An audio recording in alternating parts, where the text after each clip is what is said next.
Hello, welcome to Paradigm Shift. This is going to be one heck of an episode. I hope you're ready. We're not going to start our investigation into the origin of Atlantis and the location of Atlantis as most people would with Plato's work. We're rather going to start somewhere in between, and the latter, I would say, closer to our own era. And we're going to start with the teachings of H.P. Blavatsky, the famous theosophist who wrote The Secret Doctrine and Isis Unveiled, Volume 1 and 2.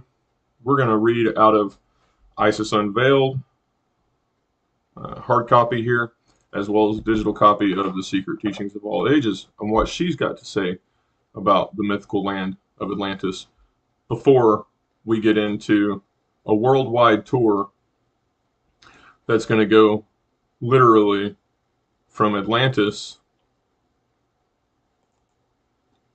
over here all around the world to some major sites that you're definitely going to be interested to see. This is the Lost City hydrothermal vents. The Atlantis Massif is a prominent undersea massif in the North Atlantic Ocean. It's a dome-shaped region approximately 10 miles across and rising about 14,000 feet from the seafloor. That's your teaser. So, why isn't it getting rid of this? I don't want to do projects anymore. There we go. Okay. No. I just get. No. There we go. All right. Sorry, it's been the first time I've used Google Earth in quite a while. So right here, what you're looking at is Atlantis as depicted in an ancient map produced by Athanasius Kircher. If you haven't heard who Athanasius Kircher is, he is a very famous philosopher, theologian, and Jesuit from his time in the 15 and 1600s. He wrote a very famous book called Mundus Subterraneus, in which he published this famous map, Kircher map, this map right here, depicting the location of Atlantis outside the Pillars of Hercules, also known as the Straits of Gibraltar, as Plato said. And we have a video we're going to look at later, published by another YouTuber back in the day called Danny Wilton, who's talking about this map and its actual correspondences and how this island is meant to be blown up out of proportion so the people looking for it knew exactly how to find it. So this was the map to Atlantis. It's actually right there in the middle. We were just looking at right here. We're going to get into depth on what this location is, how it's related to abundant energy and power for the entire Earth through a process known as serpentinization, how it's related to abiotic oil and the expanding Earth. We're going to talk about how exactly this island might have sank 3,000 feet beneath the waves as it is currently sitting. Just imagine a roller skater with one foot on two different pieces of like plywood, okay? And then people pick up those pieces of plywood on either side, start to pull them apart. That roller skater is going to go whoop with them, or anybody standing, like it doesn't have to be a roller skater, but anybody is going to get pulled apart. Their head is going to come lower down because their feet are going wider apart. That's what's happening in this location in Atlantis. Is it's spreading out, so all of the highest locations have dropped down. And in fact, there may have been massive cataclysms in the past at this location. And we're going to look here again at some of these images before we get into Blavatsky's work. So I'm going to go Atlantis Seamount, Atlantis and Lost City.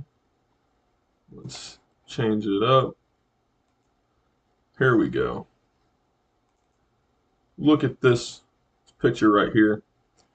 So it's blown up. This is Atlantis Massif. This is its location out in the middle of the Atlantic, right where Plato said it would be. This is the massive trench that runs both ways, all the way around the whole complex here. We'll zoom in and look later. So Atlantis Transform Fault and the Mar. Like this is the trench running around Atlantis, and you can see right here as well. This entire thing would have been surrounded in another ring and then another ring. What's really interesting about the Atlantis zone is that the Mid-Atlantic Ridge is running north-south. However, when you zoom in, you see that there are all these east-west running ranges. There's some very interesting stuff happening. In fact, the Atlantis fracture zone right here is more or less east-west running. And now when you zoom in, so this is the bathymetry, which is the deep water soundings for the actual topography underneath the water. And this right here is roughly 700 meters beneath the ocean. This is where the Lost City is located. I didn't make this map. This map was produced by, I believe, the Woods Hole Oceanographic Institute. But take a look at this. Does anyone else see this right here? What looks to be a giant crater, and then another right here with maybe a nipple in it. Could this have been, maybe another semicircular thing here, but could this have been the location, one of the locations where the supposed comets that brought about the end of the last ice age and destroyed everything in the Younger-Dryas could have impacted? I am seeing a definitive circular crater impression, two of them in fact, almost side by side. And look at the depth of this gigantic hole. This thing looks like it goes straight down into the middle of the earth. If you want to talk about entrances to inner earth, I'm sure that right there is a good candidate. No doubt about it. This place is amazing, folks. So there is a process taking place at this location known as serpentinization. And it creates heat and methane and hydrocarbons and everything that you need to support life. It's a very magical place. And furthermore, I believe there are freshwater springs gushing out of there too. As this whole land has been tested, and it's from I believe the Paleozoics, it's roughly 2 million years old, and it would have been up above the waves come about the end of the last ice age. Oh, and look at that right there. Is that a sharp 45-degree angle I see? That's a sharp angle. That looks like it's, perhaps a wall or something that was constructed, remnant right there. And maybe another here, even perhaps. But, and Plato said that Atlantis was circular. So it is possible, perhaps, that we're looking at the actual remnants of the construction of Atlantis and not necessarily a crater or an impact, because it is pretty perfectly circular. I mean, that's uncanny. So I would venture to say that this may actually have been the also, well, I'm saying it's the lost city of Atlantis, yes, but this could have been what was described by Plato in the concentric rings, because I see maybe 1, 2, 3, and then an inner, and then I see 1 and an inner here with a clear causeway built across this region, and this shelf looks like it just collapsed, like there was a huge slump right here, just poof, fell off, sheared right off, and then went down into the abyss. It is wild. Okay, let's get into reading what Blavatsky's got to say about this. I've got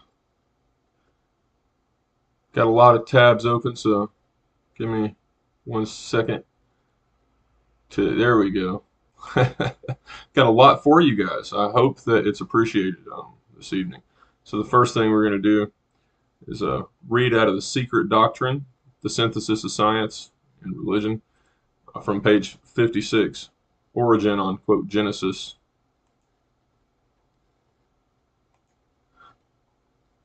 Nevertheless, the secret teachings of the sanctuaries have not remained without witness. They have been made immortal in various ways. They have burst upon the world in hundreds of volumes, full of the quaint, head-breaking phraseology of the alchemist. They have flashed like irrepressible cataracts of occult mystic lore from the pens of poets and bards. Genius alone had certain privileges in those dark ages when no dreamer could offer the world even a fiction without suiting his heaven and his earth to biblical text. To genius alone it was permitted in those countries of mental blindness, when the fear of the, quote, holy office threw a thick veil over every cosmic and physic truth, to reveal unimpeded some of the grandest truths of initiation, whence did Ariosto in his own Orlando Furioso obtain his conception of that valley in the moon, where after our death we can find the ideas and images of all that exist on earth? How came Dante to imagine the many descriptions given in his Inferno? A new Johannine apocalypse. Definitely getting a ringing in my left ear hardcore right now. Just throwing that out there. A new Johannine apocalypse, a true occult revelation in verse. His visit and communion with the souls of the seven spheres. In poetry and satire, every occult truth has been welcomed. None has been recognized as serious. The Comte de Gabalius is better known and appreciated than Porphyry and Iamblichus. Plato's mysterious Atlantis is proclaimed a fiction, while Noah's deluge is to this day on the brain of certain archaeologists, who scoff at the archetypal world of Marcel Palingenius's zodiac and would represent a personal injury being asked to discuss the four worlds of Mercury Trismegistus, the archetypal, the spiritual, the astral, and the elementary, with three others behind the open scene. Evidently, civilized society is still but half prepared for the revelation. Hence, the initiatives will never give out the whole secret until the bulk of mankind has changed its actual nature and is better prepared for truth. Hopefully we're there, folks. Hopefully we are there. All right, now Enoch records the races, page 90 in The Secret Doctrine.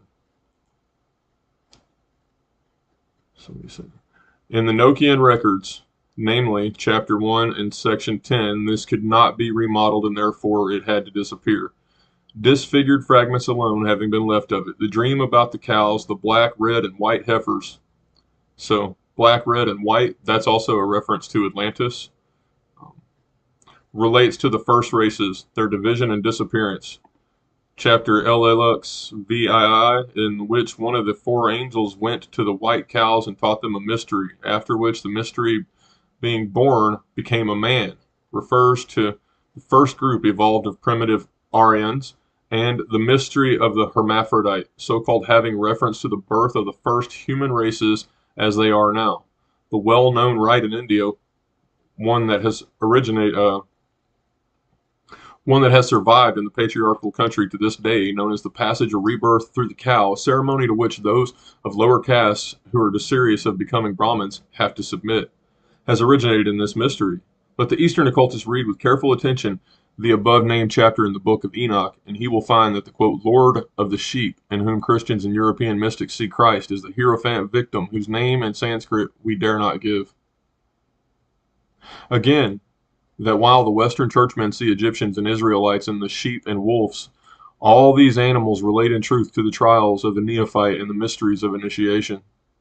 Whether in India or Egypt, and to that most terrible penalty incurred by the wolves, those who reveal indiscriminately that which is only for the knowledge of the elect and the perfect, the Christians who, thanks to later interpolations, have made out in the chapter a triple prophecy relating to the deluge, Moses, and Jesus, are mistaken, as in reality it bears directly on the punishment and loss of Atlantis and the penalty of indiscretion.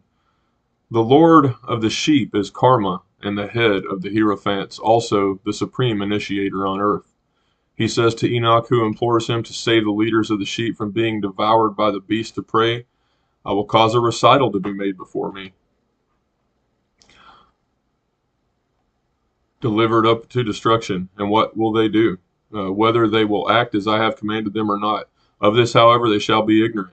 Neither shalt thou make an explanation to them, neither shalt thou reprove them.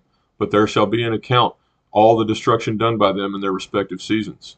He took in silence, rejoicing. They were devoured, swallowed up, and carried off, and leaving in the power of every beast for food.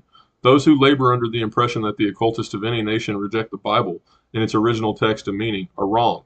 As well, reject the Book of Thoth, the Chaldean Kabbalah, or the Book of Dzan itself.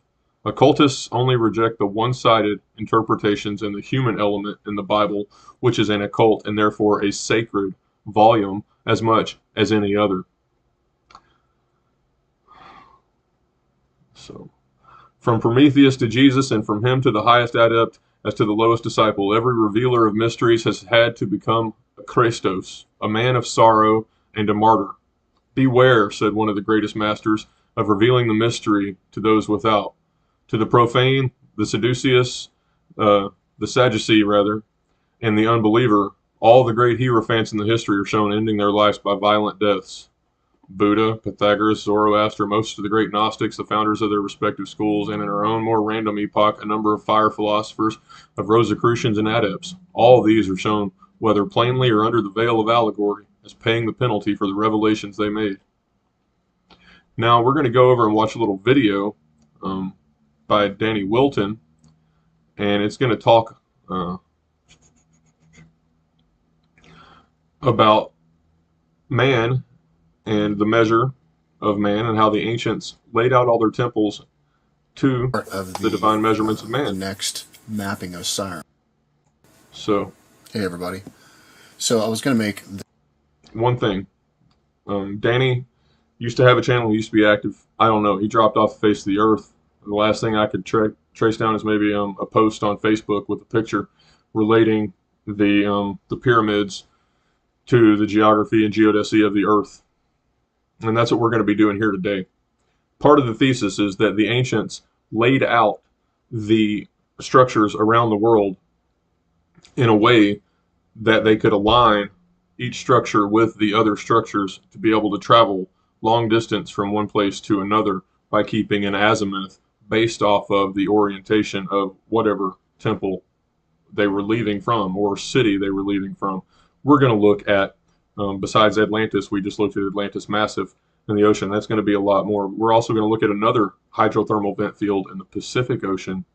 And we're going to figure out how that connects to the Giza Pyramids, the Temple of the Sun in Mexico City, and Tiwanaku in Peru, and how all of them line up in such a way that it could not be a coincidence. Stay tuned to find out for that. But first, we need to learn this. Enjoy. This part of the next mapping of Osiris, but I think it needs a video by itself, because when we start getting into the mapping that's going to be going on in Egypt, it's really important that I don't make everybody's eyes blur over, because you're going to see a lot of what's called phi ratios, and you're going to see them all over the place. And if you don't understand what you're looking at before we start doing that, you're just going to see a bunch of lines all over the place, and they're not going to make sense to you. But if we go over this little exercise real quick, so that you can see how phi works, how it works with the human body, then when we get over there and start mapping everything, the lights are going to turn on, hopefully. What you're looking at right here is the book called Temple and Man, which was written by R.A. Schwaller de Lubbock's. He was featured in Magical Egypt by John Anthony West, also featured people like Robert Bauval and other world-renowned researchers. It's important that we understand the way the ancient Egyptians thought. It means we have to get into their heads as best we can. Now, by no means do I believe that I'm able to do all that completely, because these folks were brilliant. They were highly conscious. But I'm learning. And so what I'm learning, the more that I dig into their information and not listen to all of the hype coming from crazy people that believe everything is evil, when you start digging into the ancient Egyptians, you realize these people were highly spiritual, highly conscious, and we would do well to follow in their footsteps. This is the reason why they were able to produce what they did. It's because these people were highly spiritual. Well, this building that you see this person overlaid on top of is called the Temple of Man, and it's located in Luxor. Now, this is a map of Egypt. I'm not going to go over this time, but I wanted to show you where this is located. This red triangle that you see right here is where this building is located. You can see it right here.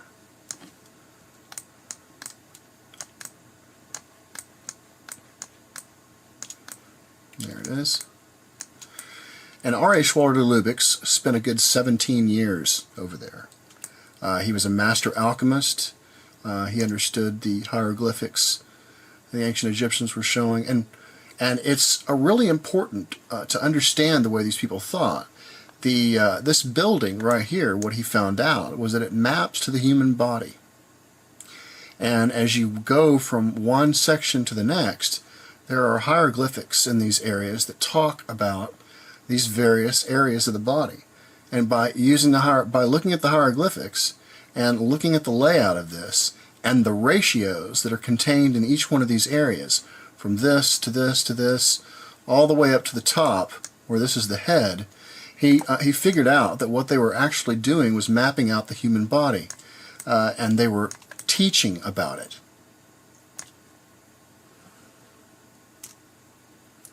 Now, what you will normally see when you see the diagram, if you notice, there's one figure and he's facing right towards you, overlaid on top of the building. You can see the way the top of the skull right there fits right into that area. And you notice the very top part of the skull is outside of the building. We're going to see why that's relevant here in just a little bit.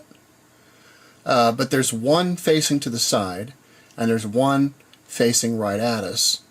And that's important because when we start taking a look at Egypt, it's also going to apply. So we want to take a look at what the master has done here, Ari Schwaller de Lubic's, so that kind of gives us a good idea what to look at when we start taking a look at Egypt.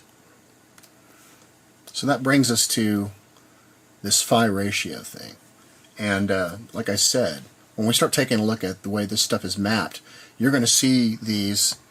This is called a golden rectangle, and the golden rectangle has the phi ratio built into it, and so you can use it kind of like a ruler to make sure that that you're on the money when you're measuring things. And so the ancient Egyptians, a lot of people think that they only built the Great Pyramid. That's the only thing they did that was all spectacular. But what you find is that when you start taking a look at the hieroglyphics around Egypt, especially in the temples and stuff, they always incorporated phi into everything. But you don't really, when you look at these hieroglyphics, you don't really understand the level of detail, the level of thought, and everything that goes into these hieroglyphics. Because number one, they are all perfectly according to the phi ratio. Now, what the phi ratio basically is it's the way everything in nature grows. So if you want a good example of the phi ratio, you can take a look at your hand, take a look at the knuckles on your fingers, and so from the first area to the second area, just before the tip of your finger, we have this a ratio right here. So if this is 1 right here, then this area right here is 1.618. So it is a 1 to 1.618 ratio. And you find that in all of these, and what happens is it creates a spiral. And we're going to see that, and we're going to see that all over the place when we start getting into the mapping of this. And so in order to incorporate phi and do the measurements, you're going to see golden rectangles all over the place, but it's going to be important to use them. I just want to make sure that your eyes don't blur over when you get to the point where we're taking a look at them, because when we get out into Egypt, we're going to be measuring everything. And what we're going to find is that all of Egypt, from all the way down the Nile, all the way up to the Nile Delta, is anatomically, it is basically a replica of the human nervous system, all the way up and down the Nile. Now, you've already seen that the head area, but that's just part of it. We're going to go and we're going to take a look at. So he gets into it in detail right there quite a bit, and he's going to go into more detail just a second. So we're going to go over here and listen to him some more. But we're just going to fast forward a bit because I think you got the gist of how things are laid out. The temples are arranged to the phi ratio. The ancients would say man is the measure. Man is the measure of all things, as above, so below, in heavens and the earth. But I go one step further and assert that they proclaimed in their building not only an understanding of the phi ratio, but also an understanding. Hold on. Let's go over here to Giza. An understanding of the fractal nature of reality, too. Here we go. So, check this out, folks.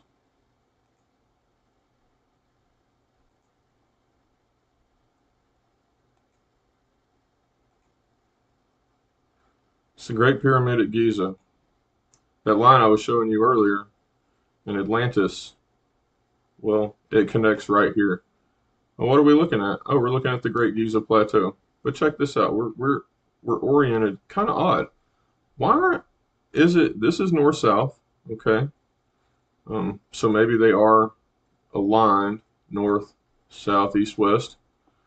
But why is there this, they're aligned straight here and then this one's slightly off? And then what are these three guys doing here?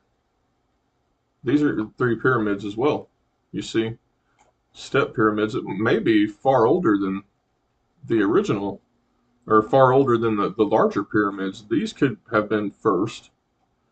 And you see, here's a temple, and it leads this road right here that leads right out of this temple. I'm going to show you where that goes in a second, okay? Because this is how this worked. This is how it worked. You follow from one to the other, and from this one place on Earth right here, the anchor stone, you can get to all the major locations. And we're going to travel around, and I'm going to show you. So, first and foremost, let's, how do we rotate this? Spin the ball.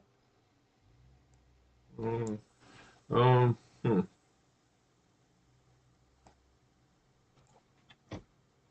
Well, I used to know how to rotate the ball and flip it upside down, but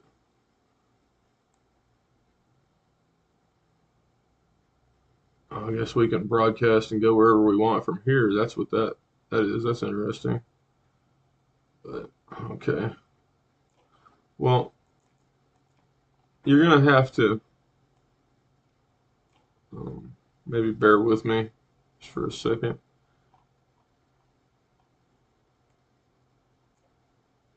We're going to talk about evidence of ancient cataclysms on a massive scale too, as investigating this has led to the discovery of some very intriguing mysteries and evidence of massive global cataclysms and floods that are really unimaginable. For instance, inexplicable salt lakes in the high plateau region mountains of Mongolia and the Altai in Kazakhstan. What are salt lakes doing up there with giant flood scars? Indicative. And as we're looking right here, we see ancient structure, superstructure built. This whole, I would venture to say, this entire plateau right here has been constructed. It looks like what? What do we? It looks like a star fort. That's right. We are looking at the Giza star fort. I just recognized that. It just popped out at me right there. Bam, bam. Yeah, that's a thing. So the measurement of man overlays so that his feet are here. This is the entrance, the starting point, the base. As a man beginneth in the morning, he crawls. In the day, he walks. And in the evening, he walks on three legs. The mystery of the Sphinx right here at Giza. Okay, so it's graduated. It's the progress of man, the progress of knowledge and wisdom, and also the fractal nature. Because as you see, these three right here are the same. There's an alignment between these, and this third one's slightly offset, just like this one is slightly offset from that. And looking at the entire complex, you can see this is all one gigantic, massive complex that was built back then. You make out the ancient walls, make out this ancient city down here.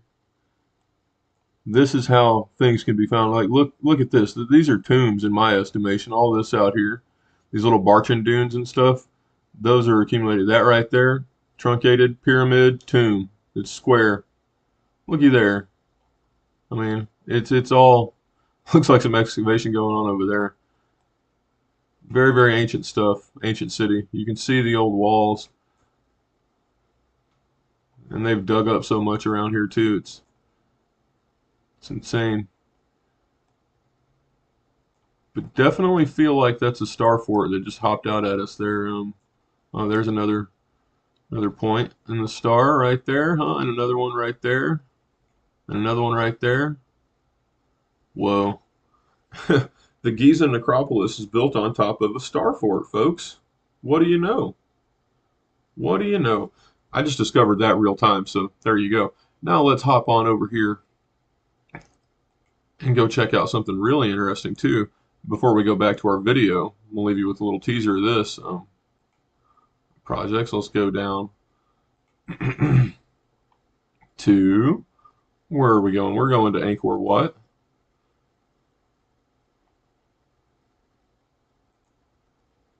So how are we getting there? We're flying.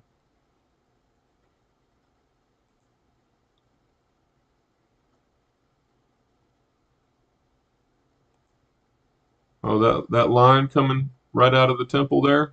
Look at where it goes. Just, I ask you, look at that. And what's wild is it comes right in here, and the line from Giza, Egypt aligns perfectly with these other temples, and nothing else. Like perfectly right in the corner. I mean, you can't get much closer than that.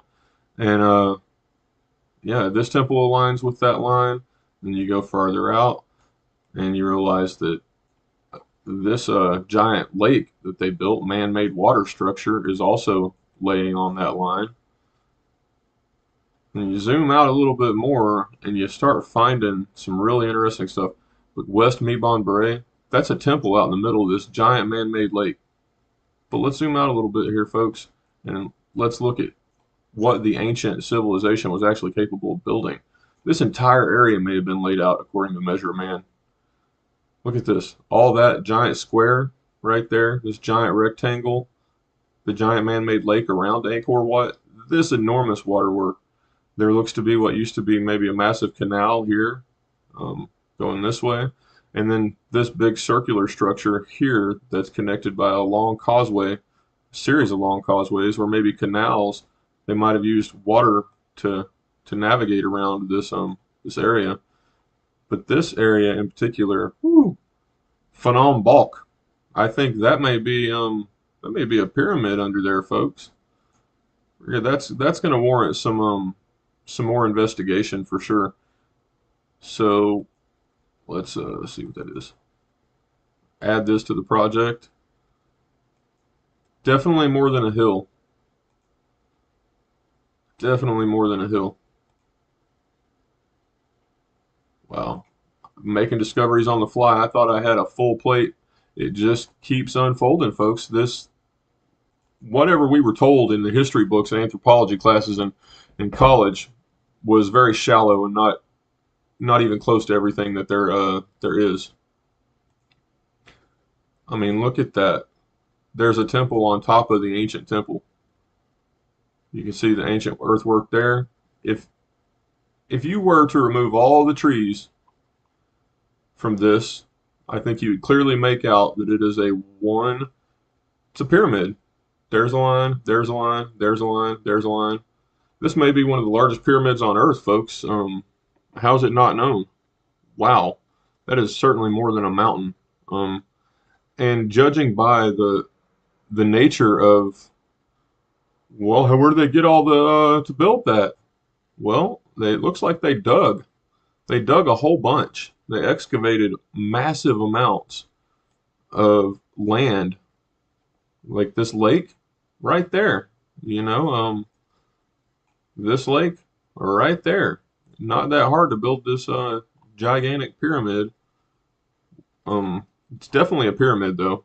There's no ifs, ands, or buts about that. Look at that, guys. That alignment. Boom, boom, boom, boom, boom. It's I'd like to get some LiDAR on that is all I got to say. Nice and round. Let's read about it again. More info.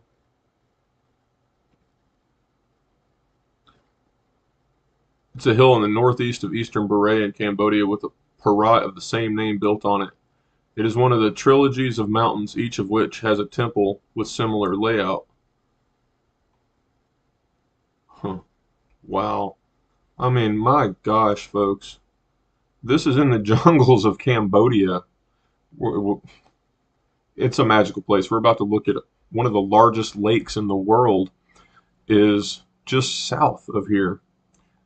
How did it get there, we ask? Oh, there we go. Phnom Bok. Rectangular temple on top of what? A pyramid. That is hundreds of meters high. That's clear as day, folks. 1, 2, 3, 4, 5. That's a pyramid. Um, the Phnom Bok Pyramid, discovered by me, Red Feather, right here on Paradigm Shift, 2023. Well, we're going to have to make some more noise about that. Add to project. Let's replace. Let's go with ancient Phnom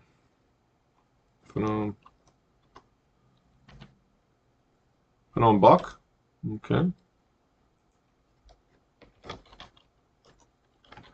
Ancient Cambodian pyramid.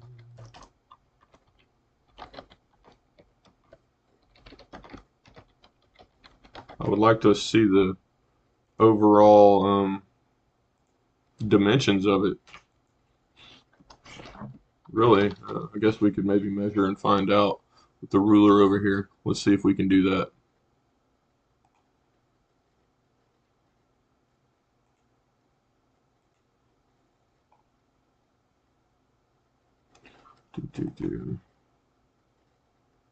So from the base of one corner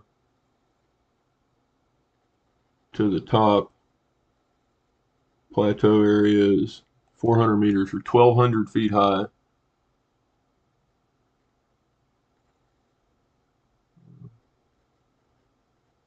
So same thing. 400.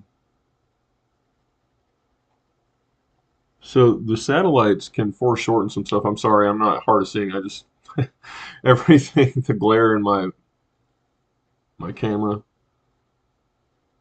There we go. So saying 1,000 meters. Dun,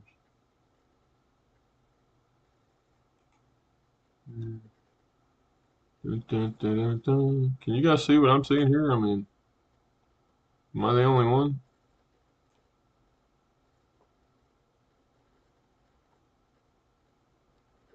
Gigantic step pyramid. Let me see.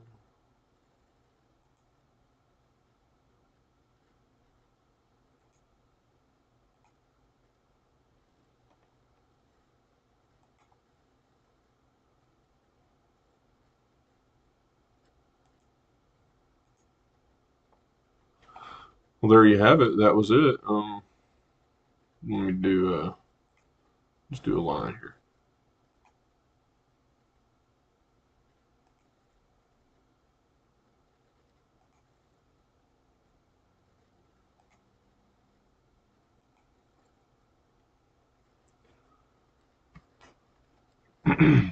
That's approximate.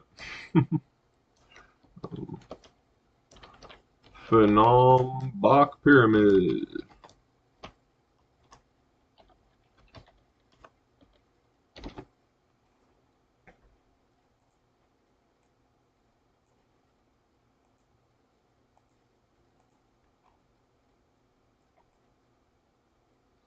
Yeah, the entire area. And see, here we got Lik Niang Temple. And that right there is built according to the measure of man. That's plain as day and obvious as hell. Right beside it, folks. Boom. Um, Holy smokes. It just keeps getting better and better.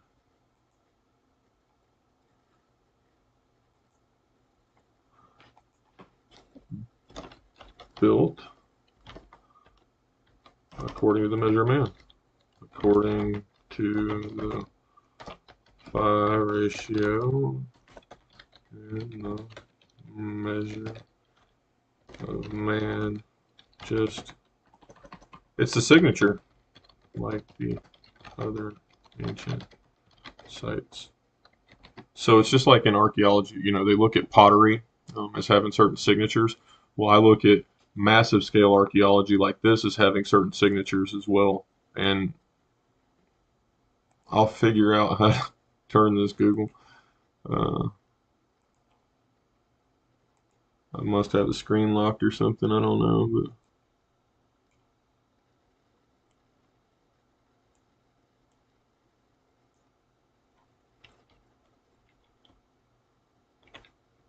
Now you see this right here? This is Tonle Sap Lake. Look at the size of that and how big it was at one time. It's outlined. Okay, whoa. Whoa. How long is that? At one time, this lake was 200 kilometers long, at least, by 400 kilometers. Wait, that can't be right. 500, maybe that's 2,000 across. So, try that one more time. Yeah, it was huge. Massive, massive, massive. What were they doing here? And then you go down to this river delta, and it's one of the most magical and fertile places in the world. Ho Chi Minh City, the Mekong Delta there, I think. It's Vietnam, uh, along the coast. Look at all that out there too. It's all shelf. They don't show none of it. It's just like, they kind of blur it out. It's because they know if they allowed high resolution imagery of what's really here, you would see plain as day other earthworks. Like, I feel like all of this right here is man-made. Doesn't that all look man-made to you? Like, what is going on here? That is wild, man. It's so wild. It goes all the way around. What is that? It's just the way the beach looks, I guess. The transition from the land to the sea, all the way around.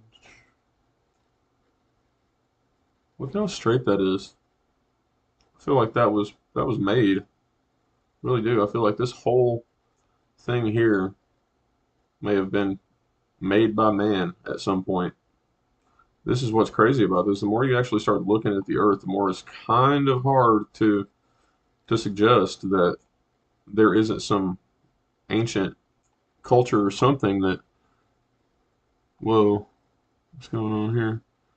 Doc Din Chow, like Fuquoc, Gyeku Fuquoc. That looks like a cool place to live. Really cool place to live.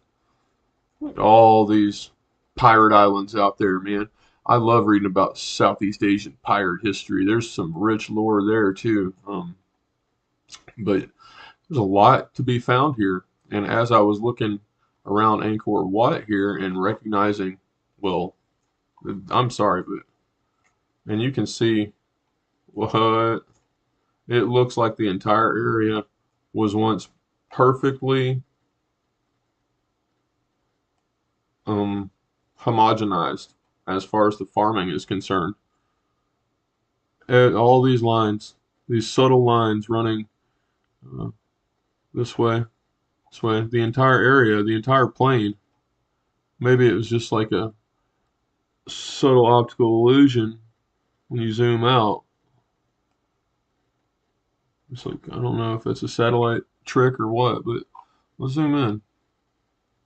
See if we can see it once it re-resolves. Kampong Kade. Oh, well, you automatically start seeing more ancient, looks like structures, earthworks, right here. I don't even know what that is, but we found it. Boom, boom, boom. That's clear as day. These people were prolific, folks. Whoever was living here before was no joke. None at all. And again, I see it's sort of a macro scale. It could be an illusion of the cameras or something, but you don't see that anywhere else except for in this area. That there's like a grid, a macro grid. It appears in this whole valley. Now we're gonna go right up here to the Lake Baikal Arc. I think you're gonna find that extremely interesting as well. Look at all these. These are all massive, gigantic lakes, and they're populated all throughout this region here too. All this. Look at all this sand. Where'd all this sand come from, folks? Why does it looks like just a massive wave of water just came through here and pushed all that up and ended up residing here and washed up right here. And the only thing remaining were these tallest mountain peaks right in through here in the Altai region, Mongolia, of Kazakhstan, of Russia, of China. Why am I talking about that? Well, we have proof that there's advanced civilization living there in this cave right here in the Denisova cave. They found jewelry. They found a jade bracelet, I believe, that is very, very ancient and very ornate and advanced. And whoever carved it had to have been advanced and civilized. It wasn't something, like a flaked tool. But as we're looking at this region too, there is just tons and tons and tons of evidence that the Earth has seen massive upheaval in the past, just like people such as Ignatius Donnelly states in the book Atlantis right back here over my shoulder. You see that there, right there. And also Immanuel Belikovsky. His books are up there, Earth and Upheaval, World in Collision. What we are looking at here, folks, that this is evidence of, I believe, ancient flood coming in this way and also simultaneously down this way. And the only thing that really made it was this little line right here, the very tallest peaks, and this line right here. It stopped it. Well, actually, it stopped it back here because these were pretty tall. However, all this area here, the water settled there. It couldn't get past the mountains and to the other side. You're looking at massive waves washed over Saudi Arabia and Iraq and Syria and Jordan and all that in the past, and most likely clear across the Sahara and all of North Africa at one point too. This ocean right here could have sloshed if the Earth has ever stood still. And contrary to what any other channels try to tell you, nobody really knows if it has or if it can or if it will.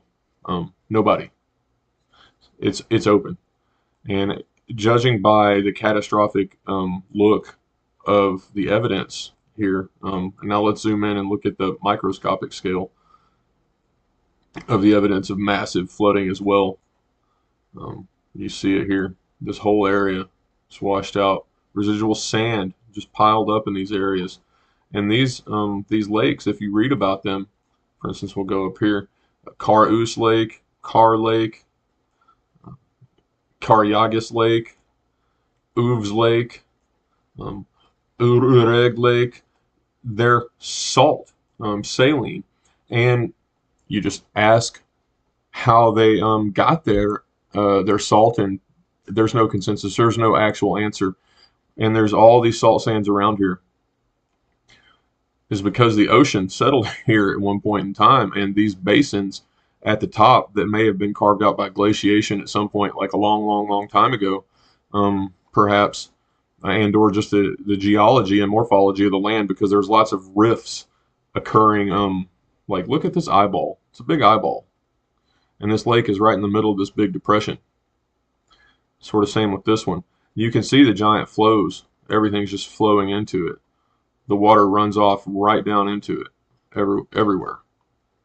And look at the drainage basin around. There's tons of moisture to feed into these things and keep them there for the last 10,000, 12,000 years.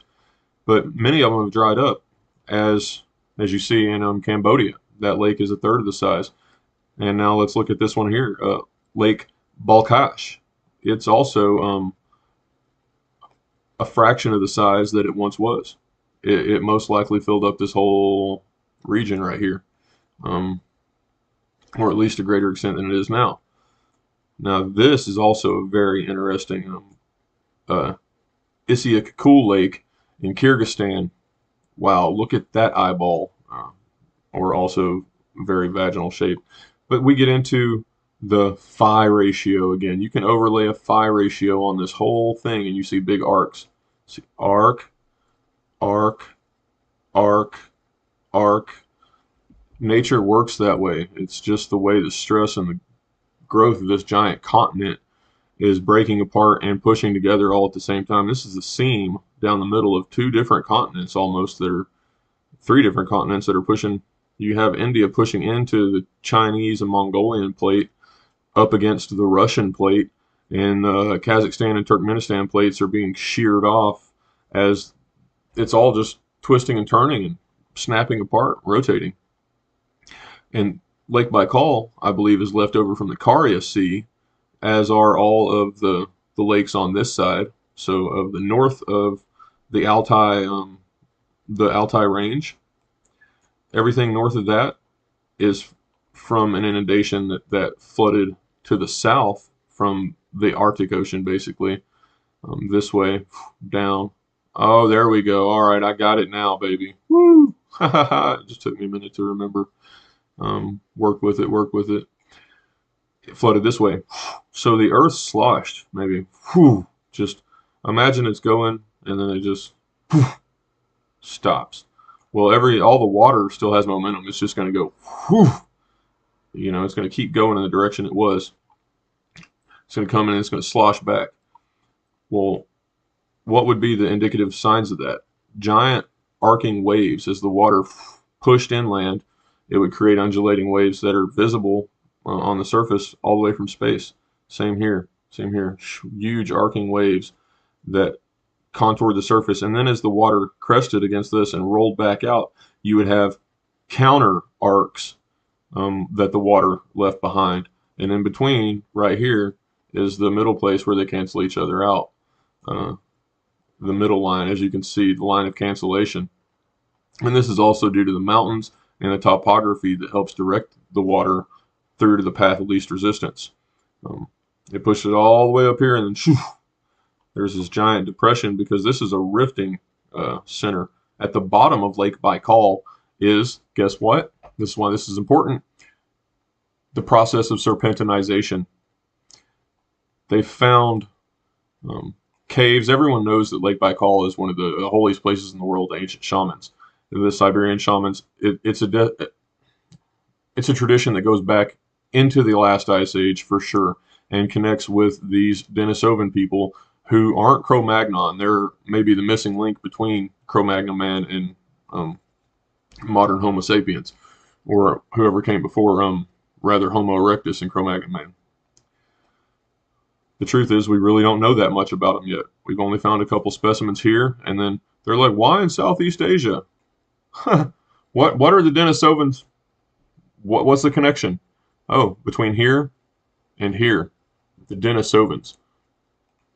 Let us read on that a little bit.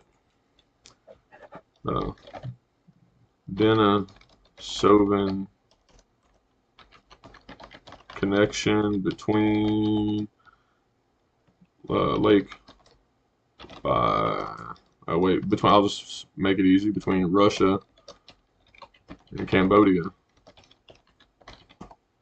See what pops up, huh? In the old mystery machine here. It's thinking. I had to resort to using the Microsoft Edge browser because, believe it or not, it works better than the Chrome does on a Windows operating system. Here we go. Cambodia-Russia relations. Cambodia-Russia relations. The relations between both countries were strong since the Soviet era. I didn't know there was cultural connections. A new genetic analysis suggests that the recently discovered Denisovans lived in Eurasia for millennia.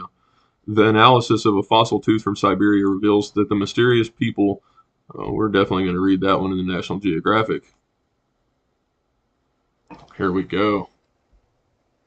Look at that tooth right there, folks.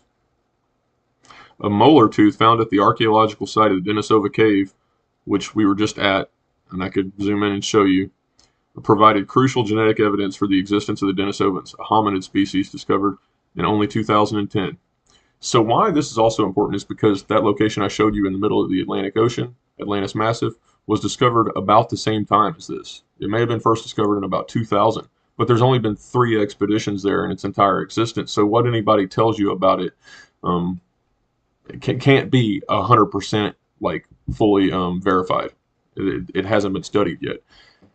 What we do know about it is extremely compelling and lends a lot of credence to the argument that I'm putting forward, though, that they were harnessing serpentinization, and oil, orichalcum, the red, the white, the black stones. This is referencing the mixing of the races. As people are stones, the ancient Greeks said we came up from dragon's teeth. And yeah, we can read about that myth later on and connect it all. Neat, colorful, but let's continue here. The analysis of a fossil tooth from Siberia reveals that a mysterious people known as Denisovans discovered a mere 5 years ago. So this was published 2015 by Michael Greshko. We'll have to, I think, they got me. Let's see, Denisovans in Cambodia. So we know Denisovans are a group of archaic humans who emerged about 370,000 years ago during the Pleistocene epoch in Eurasia. It's another reason why they're important. Is the Pleistocene is the same era, soil rock-wise, as Atlantis, massive. 370,000 years ago. Asia and parts of the Melanese before disappearing sometime about 30,000 years ago. So parts of Melanesia and southern Asia spreading throughout. The group is known for a handful of fossil finger bones and molars, a partial mandible, and other bone fragments found in several caves in Russia, China, and Laos. Laos, just so you know, is Vietnam, aka Cambodia. The Denisovans are named for the location where the first fossils were found, Denisota Cave, in the Altai Mountains of Siberia. Alrighty. So we're seeing, what is the theory here? What are we trying to prove? The hypothesis is that there was an ancient culture that existed on Earth. How long ago? Greater than 10,000 years ago. Maybe as far back as 250,000 years. And they had technology that was far in advance of what we give anybody living at that time credit for, such that they could build pyramids that dwarf the Great Pyramid at Giza over here at Angkor Wat, for instance, or Phnom Penh. And maybe Angkor Wat was built after the rest of this. Somebody came in and like built this ornate temple like a Hindu king or something on top of it. And the temple of Angkor Wat itself is incredible. But just looking at the grander scale of things happening here, look at this triple causeway. 1, 2, 3, giant square. This right here is one gigantic square. How in the world did people living who knows how long ago outline this? If you don't believe that's a square, I'm going to draw it out for you right now. Point.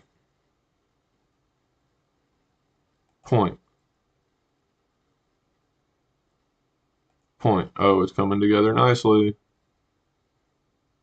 Maybe we go a little bit farther over here. Boom.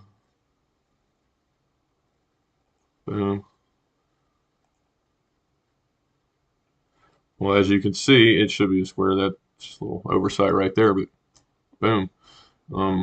We'll call that massive Cambodian square.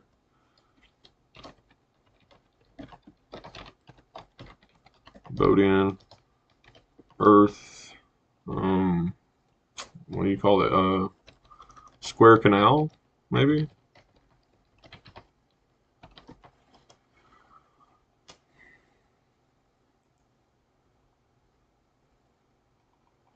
Yeah, for sure.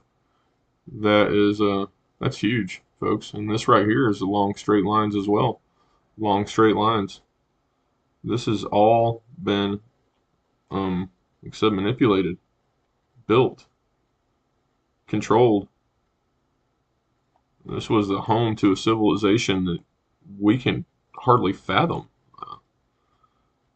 how magnificent it must have been. I'm going to take this off now.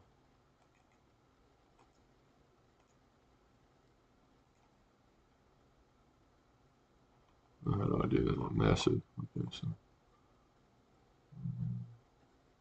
Boom. Okay. All right.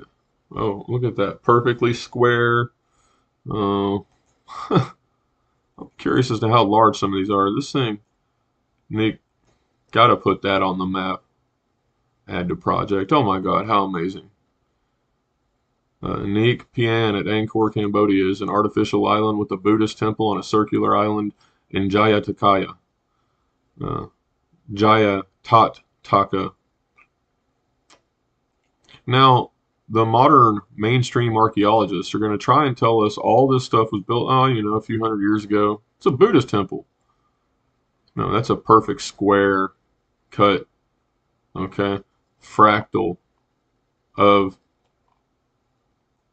this whole thing right here. Square, square, square. Um, Ancient canal that goes all the way around. All of it. What in the hell? Square, square.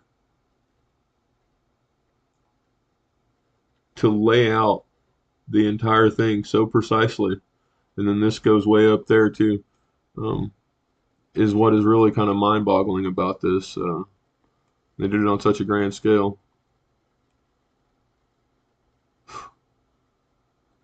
I'm tempted to think almost anything in this situation that's covered in grass or trees could be something more than it is letting on. Like this right here, Hindu temple at the top. Okay, looks like another pyramid. Phnom Day temple. Yeah, another pyramid, folks, for sure. Wow, man. Okay, okay. Cambodia is ripe with them. I'll have to make a whole video about that. Cambodian pyramid.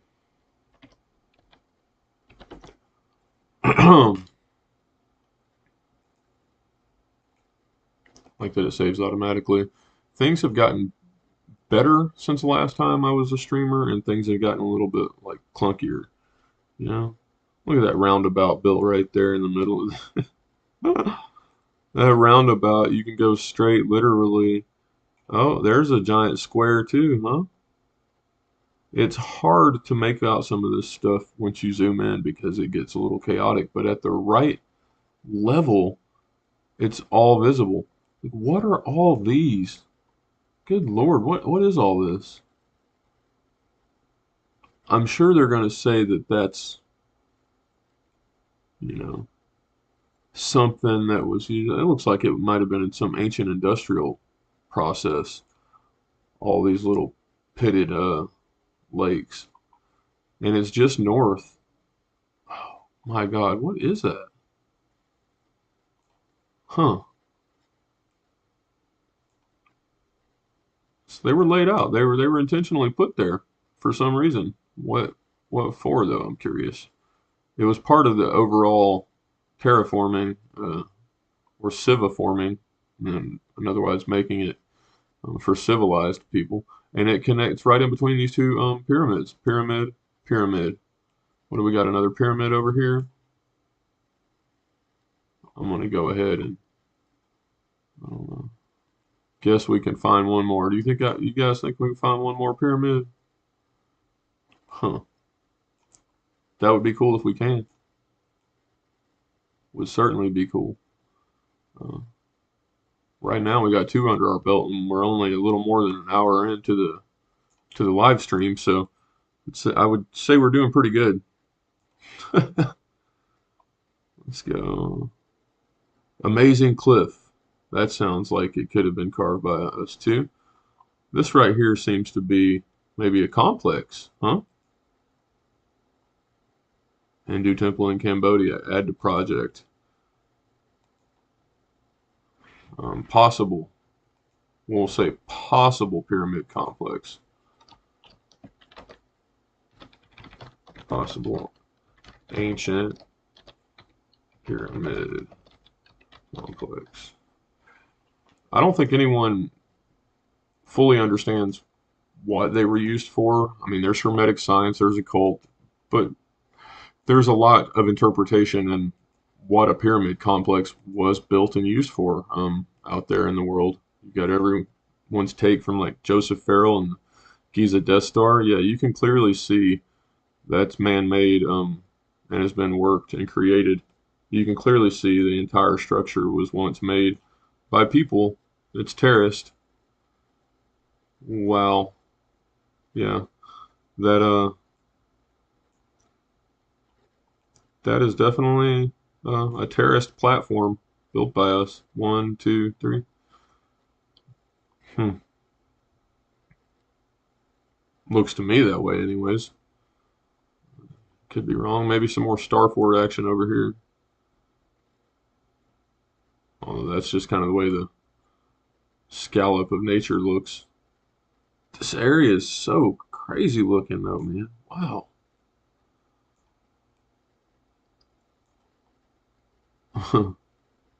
Look at that little passage right there between the mountains. This whole area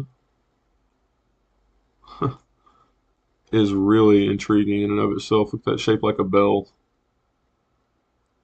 And this right here, maybe a handle. So the whole thing could be considered like a big glyph or something.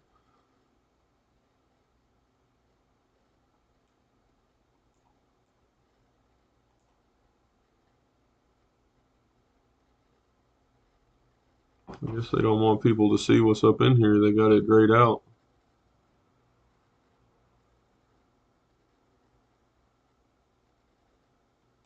Huh. It's wild. Look at the sinusoidal nature of this. Like this was, it's going back and forth. Wow.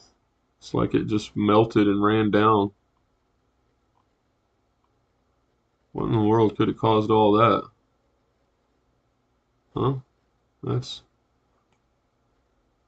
it's crazy looking. And then you got big valleys in there in between these high spaces. People have filled it in, but what did that? You know, it's almost like a giant Tesla valve or something. Like the water just forced its way in there and carved out the valley or something.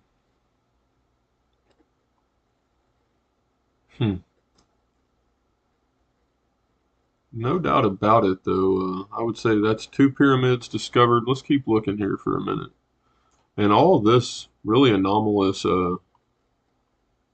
like anomalous ponds, I'll call them, which, contrary to whatever modern explanation they might try and offer up, I don't know. So, and we also have the Calm Noob Temple, the Phnom Day Temple, and the Phnom Bok Temple, all three holy places there on top of the mounds. And those mounds are the ancient pyramids of Cambodia, as it looks like to me. And look at this whole giant golden rectangle cut out right here. And what is going on with that? How wide is that? I'm curious.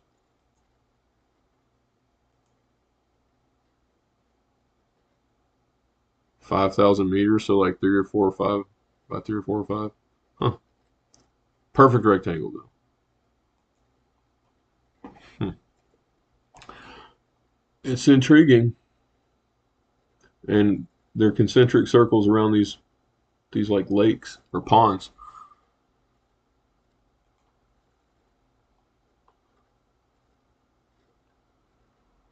Well, this was a rabbit hole I didn't expect to get so deep into, but it's just so damn intriguing. I can't help it.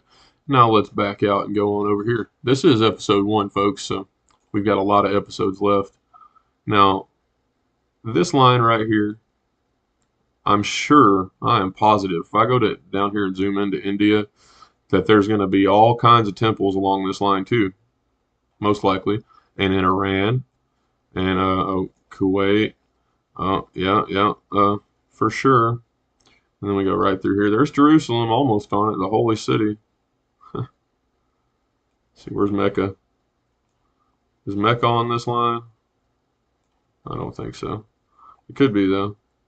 There's Riyadh. They may have moved it, but at any rate, it goes right back here. It's so perfect, it's not even funny. Boom. And everybody's focused on the Great Pyramid at Giza and solving its mysteries, when in reality, it's the head that does the thinking. It's the top, the pinnacle, the capstone. You can clearly see the eight-sided nature of this pyramid too. You got to go from the middle, boom and boom. That line goes right to Angkor Wat, and it goes literally right down the ancient causeway or passageway. And this one, let's look and see where it goes. This is going to be a good one for you. Plato said that Atlantis was, quote, beyond the pillars of Hercules.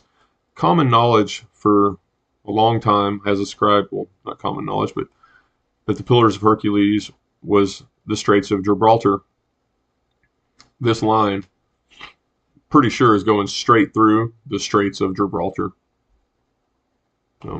Give or take a little bitty wiggle room. Now here's what's going to be interesting. Oh, there's Atlantis Seamount. Okay, there. Got the Azores. The entire area was once an archipelago island conglomerate.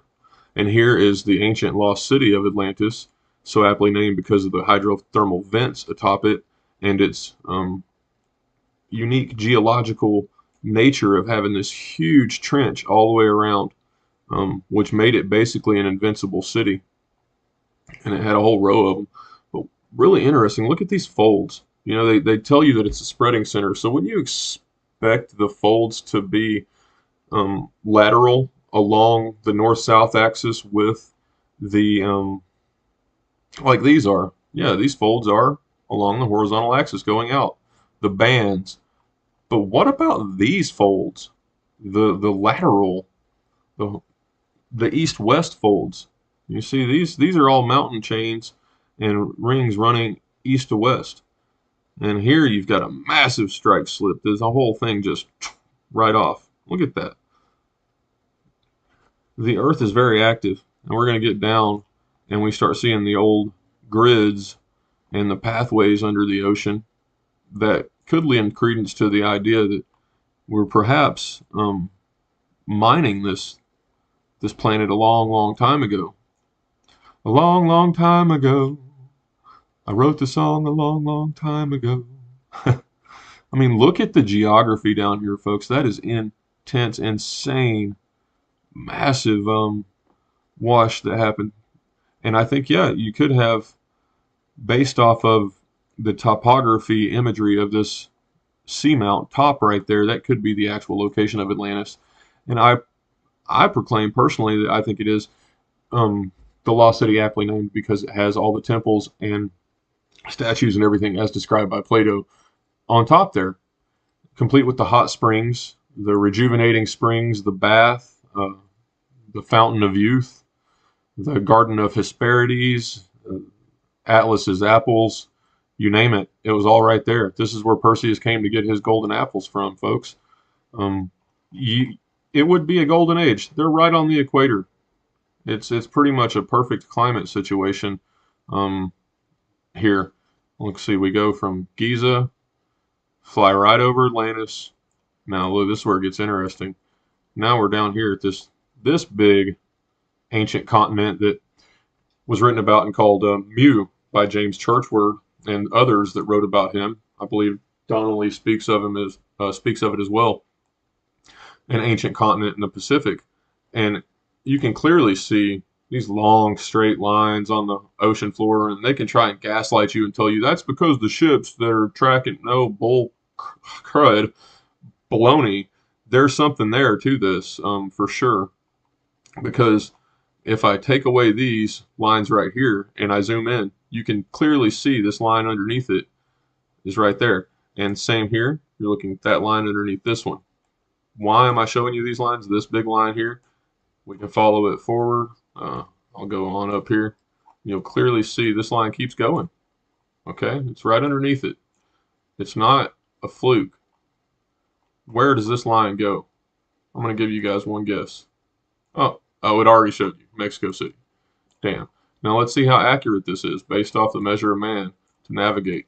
So we've gone from Giza through the Pillars of Hercules, over Atlantis, and what's interesting is here we also have the Isthmus of Panama, which could have been in the past a place where people crossed from the Atlantic to the Pacific. We don't know. They could have had a canal of their own or an overland route of some sort. But this path right here, let's just zoom in down here to see if it's still at play underneath our, yeah, there it is underneath our line there, straight as can be. All right. Goes up into the continent. Look at all these things. It is insane. There was so much stuff going on, potentially, on the Pacific and the ocean floors. It's wild. But we're going to go right in here to the Teotihuacan pyramids.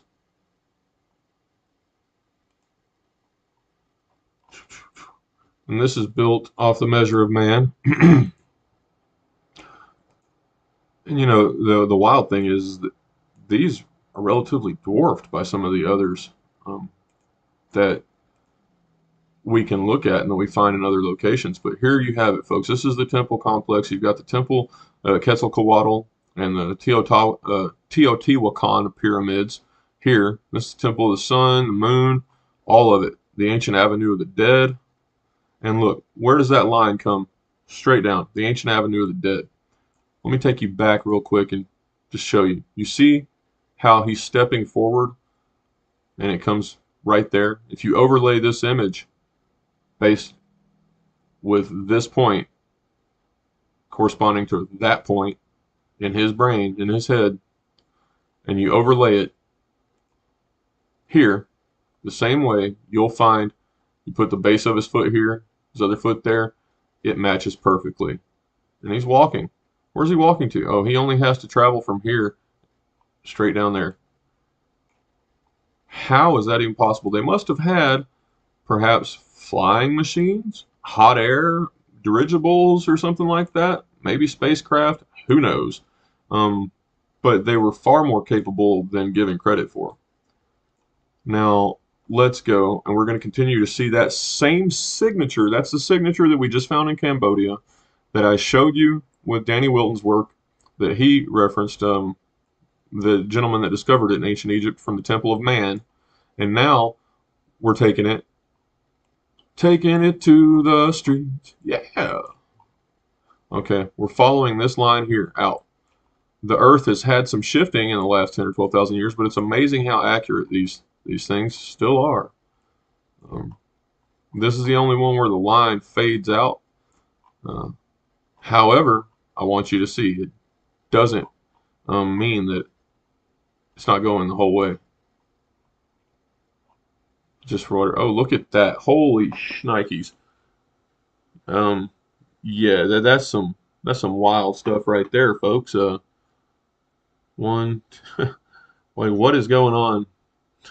I don't know. There's somebody playing jokes on people on a Google Earth or what? But let's just go ahead and draw that. You see this?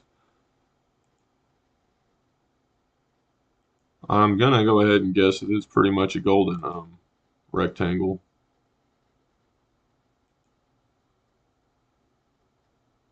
What better way to leave your signature than to take the big tractor out there and cut a rectangle in? So we're going to zoom in to where this trajectory of this line actually takes you. And it goes right through the Puerto de la Homas, Mujeres, Arequipa.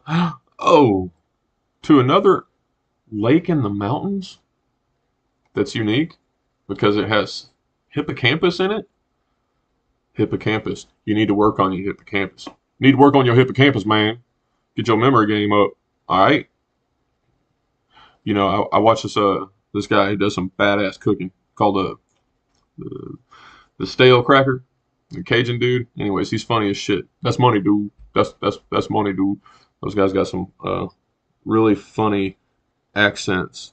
I wouldn't tell him not like nothing to his face because he's kind of swole, but he does do some badass Cajun cooking, and that's what I'm all about. I mean, look at this region. Lake Titicaca in and of itself is just a big, like, what the fudge?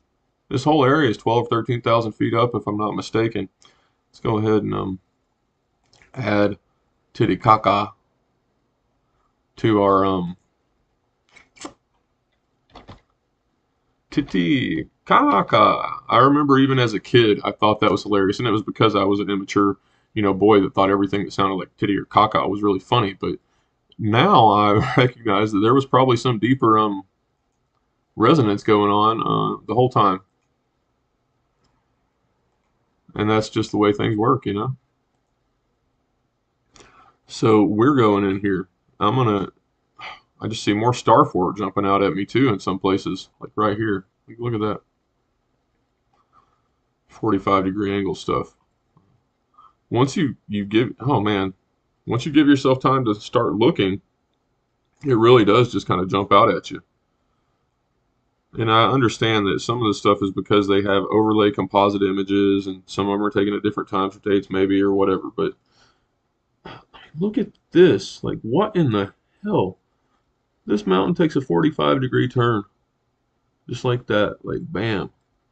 Like, what could have done that? You know, straight line, 45-degree turn, 45-degree turn. Nature doesn't make straight lines. Well, look at this big chevron. It tends to love making chevrons, I noticed. It's again, it's a fractal nature. See, chevron, chevron, chevron, chevron, chevron, chevron, chevron. Uh, Andrew Talbot would say this right here is the fractal um, of the wind pattern, the electric wind pattern phenomenon that may have created this whole place. And he could lay it out most likely better than I could. But you know, you just look, put a big spiral on it, and imagine a storm sitting over the area, just kind of ripping it to bits, or arcing the mountains coming up or being blasted out simultaneously. How all this stuff was created, the gradualism geology just doesn't cut the mustard on fully. I don't think at all. I mean, look at that. Like, this is just getting smushed in as this continent is pushed this way. It's smushing up, it's pushing it.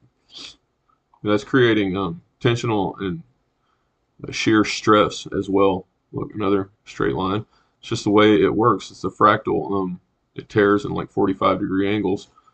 6 of those are whatever a hexagonal angle is, 60-degree angles. 30-degree angles. So there's another straight line. This is so wild. Okay, we're going to get in here now, folks. We're doing it. Oh, is this? All right. We got to look up this one. This has got to be a saltwater lake, too. I'm going to bet my bottom dollar this is a saltwater lake. Lago Poo Poo. I mean, it's not named very appealing. Lago Poo Poo. Add a large saline lake in a shallow depression in the Altiplano Mountains. Yep. What's up with all these saltwater lakes at the top of the mountains? Elevation very high. And you see, that's clear. The water could have came up to here and then in a sloshing event of the Pacific Ocean. Douglas Vogt talks about it, and Uru is with the population. Oh, okay. That's a sacred location too. Douglas Vogt, he talks about it. In fact, he released a video today discussing the government's contingency plan in case the sun goes micronova as he predicts it to in I think 2046. I'm not trying to alarm anybody, but he claims that there's a clock cycle he's discovered. His work is fairly compelling. I don't know if it's going to be 2020 or 2046 or whenever. And so here we have Puma Punku. What is this? This is a giant flipping square. Oh man! And here we have what?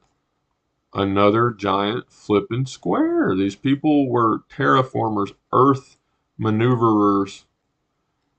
And then, aha, we've got the Temple of Temples here. Let me orient this so you can get an idea now.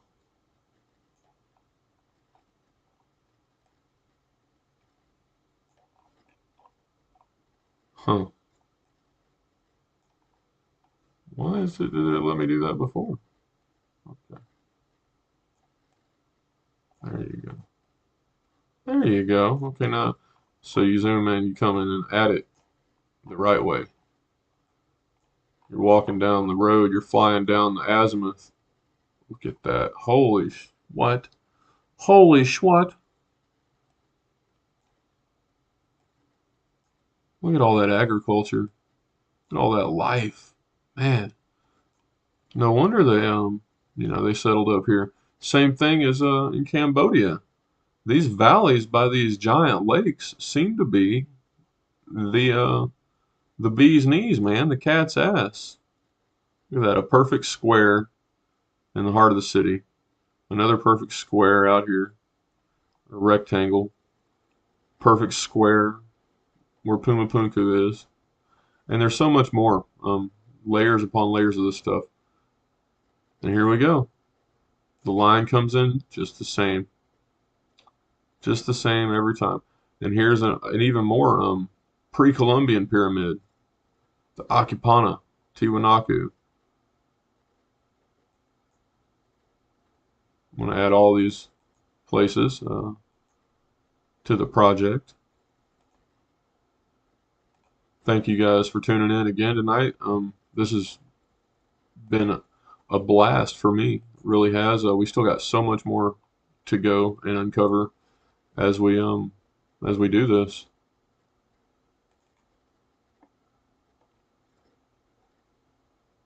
Templo de Calas Sayasa. Kalasaya. Oh, I can't even pronounce that correctly, but or stopped stones is a major archaeological structure that is part of Tiwanaku. There you go. You got Akipana, the stepped ancient pyramid. What do we got over here? You got another mound. You'd be kidding me, guys. They're everywhere. Whatever was officially found and discovered there's a lot more to it. This looks like an ancient star fort right here. You got 1, 2, 3, plateau. There's another. I don't know. There's something there though. And if you think I'm foolish, I'm not. More stuff has been found over the last few years and decade by people doing remote sensing like I am now than archaeology discovered in the last hot minute. Like, look at this perfect rectangle that goes all the way up here. How these people do that? How do they do that? Anybody got any suggestions? Any answers? I'm curious. I want to know. Inquiring minds would like to know.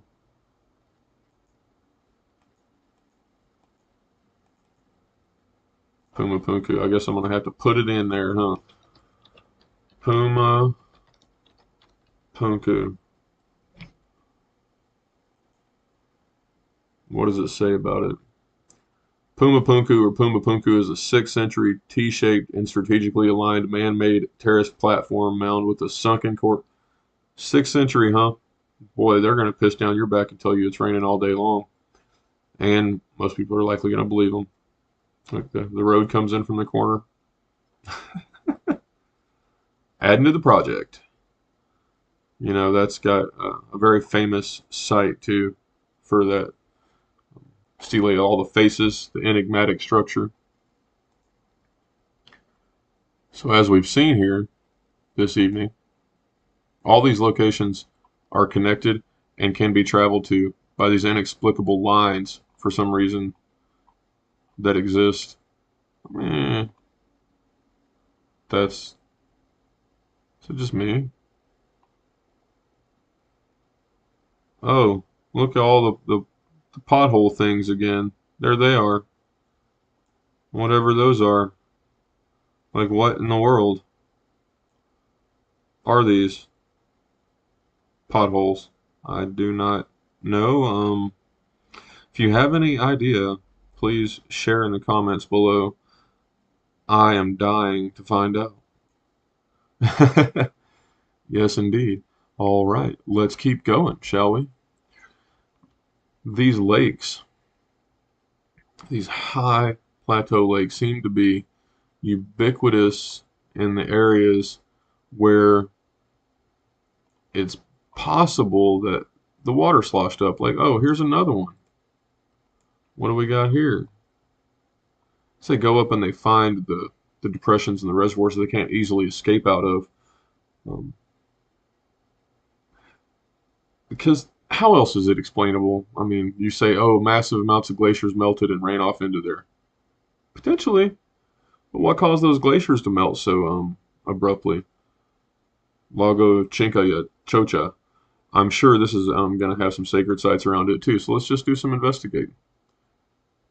I got to add it to the project though. Lago Chincha Hi Chocha in Peru. Lake Junin, or the other harder to pronounce word, is the largest lake entirely within the Peruvian territory. Even though Lake Titicaca has a much larger area, its eastern borders with Bolivia. Add to project. Save. Honduras. Look, that seems to suggest a connection in its name, at least with Honduras. I don't know if those are both Spanish, but the place names likely go back in time. It's usually how that works sometimes. Let's see.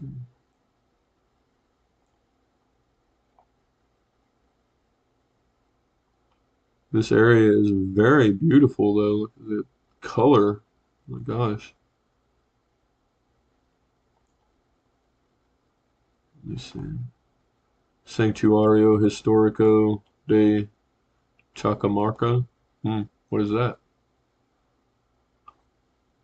It is a historical site. The sanctuary protects the site of the Battle of Junin. Okay. There was a battle there. Got it. Wakrash.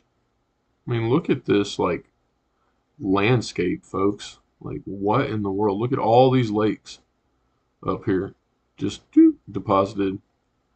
And, yeah.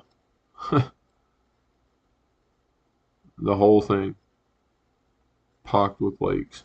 And then they get to a certain height and they can't get any higher, it appears. That's how that worked, right along this ridge. It's where it settled out.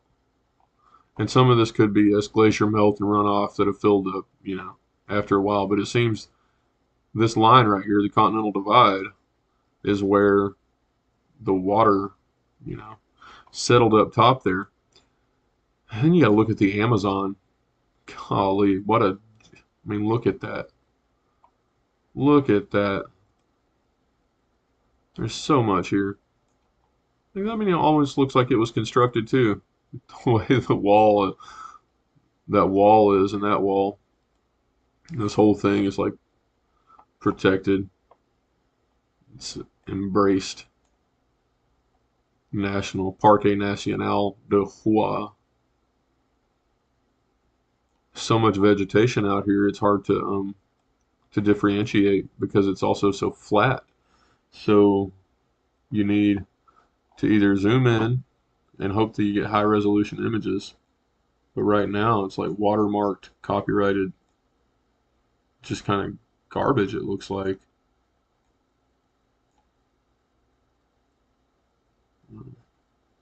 Yeah, the high definition images have been removed, and you know why? Is because of this.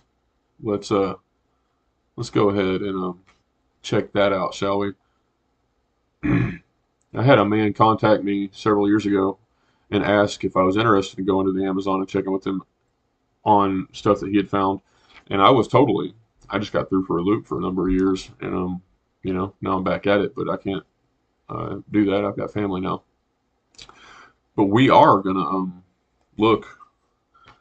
Uh, whoops, we are gonna look into YouTube over here for videos related to that. So let's see.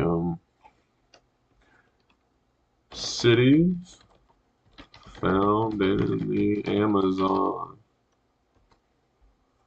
And that was the Lost City of Z, that movie recently with Charlie Hunnam in it. It was pretty good. It's not a recent movie, it's recent-ish. It looked at, the explorers going to find the lost city of Z, the fabled mythical city of gold. There's definitely no reason to think that people would not have been living there. And furthermore, we've got some really interesting sites to take a look at in Brazil of petroglyphs and other apparent dwellings that could suggest occupation going back 50,000 years in the New World.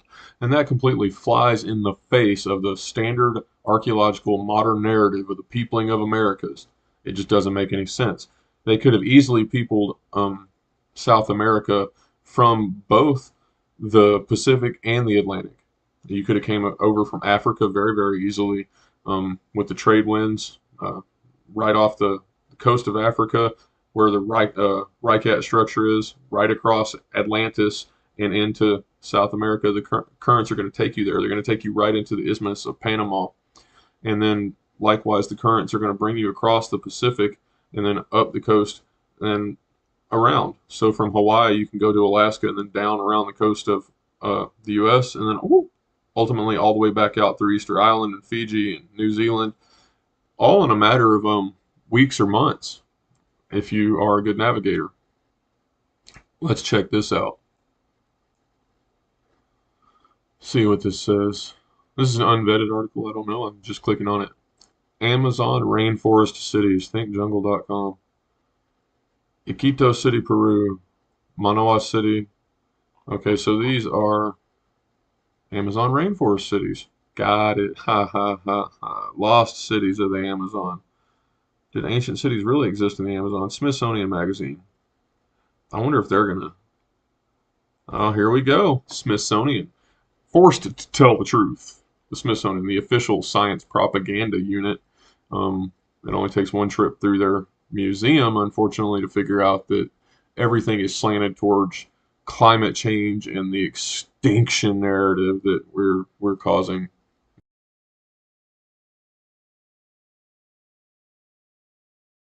Than we've been led to believe. And there are events that take place on this earth that are far greater than anything we could ever do. No ifs, ands, or buts about it. Lost Cities of the Amazon Discovered, published May 25th, 2022 in the Smithsonian Magazine. Mapping technology cut through the canopy to detect sprawling urban structures in Bolivia that suggest sophisticated cultures once existed. You don't say. Yeah, go ahead and bring some of this to the jungles of Cambodia and Laos and some of the other areas too. For sure. Yeah. We know Jeremy Wynn on the National Geographic Channel has discovered a lot of stuff up in the Mayan region of Mexico as well, and Honduras using LiDAR. It just removes the stuff that gets in the way. Man, I just want to look at that. It reminds me very much of Cambodia, that these long canals that people use, again, it's hallmarks of a culture. Hallmarks of a culture are in how they build and lay their cities out. It's a hallmark of a culture. The Amazon is one of the planet's largest great wildernesses, but legends have circulated for centuries that lost cities existed deep within the forest. A search for El Dorado, a supposed city of gold, lured many Spanish explorers far off the map, and some of them never returned. As recently as the 20th century, British explorer Percy Fawcett searched for what he believed was the lost city of Z. He vanished into the jungle and added his own unfinished chapter to the tale that began 600 years ago.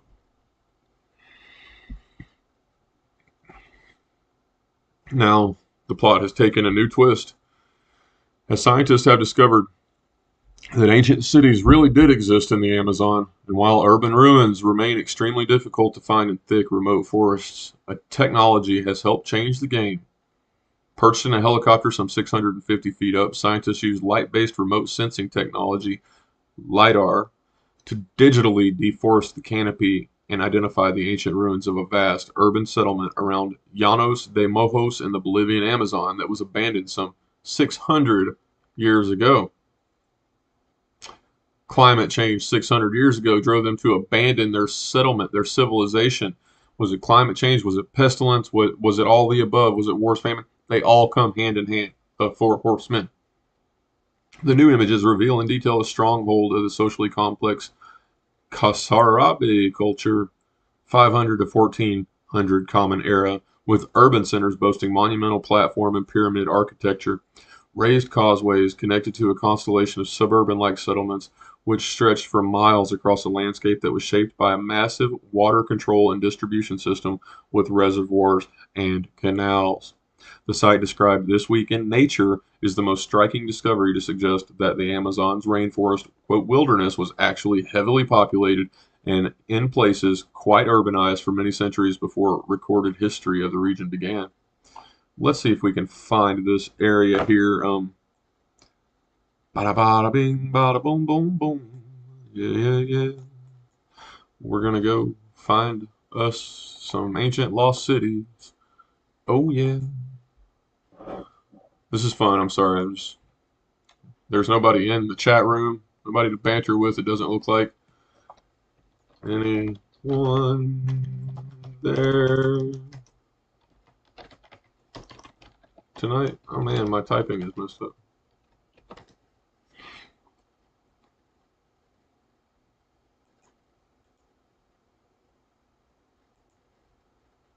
Llanos de Mojos, Bolivia.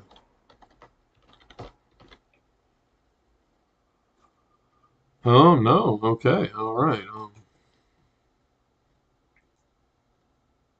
Settlement around. Hmm. The new images reveal in detail. I want. They're probably keeping it hidden for a reason. Like I said, they're obfuscating things. The site so they can try and control the narrative and lie to you and tell you arbitrarily 500 to 1400 Common Era because that goes along with you can't have anybody in the New World that was smarter and more advanced than the ancient Greeks or Romans were. Or the pyramids. Yeah, they just happen to build the same damn structures as the people right across the ocean in Egypt and on the other side of the ocean in Cambodia. Yeah, oh, and up north in North America too. And wait, we'll find some pyramids in Siberia or dolmens too, I'm sure. All over. That's right. The most striking discovery suggests the wilderness was actually heavily populated and in places quite urbanized for many centuries before recorded history of the region began. Co-author Heiko Prumer of the German Archaeological Institute references an old Spanish proverb asserting no one is so blind as the one who doesn't want to see.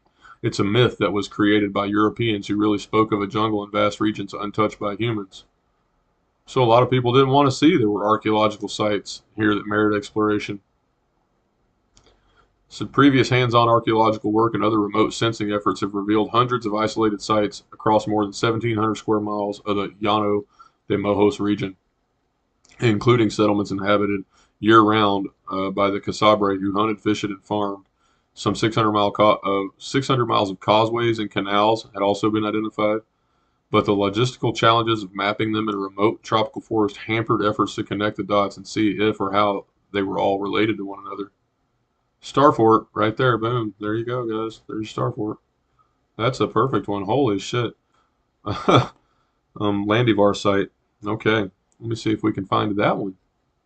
But that's a Starfort. Landivar. Landivar.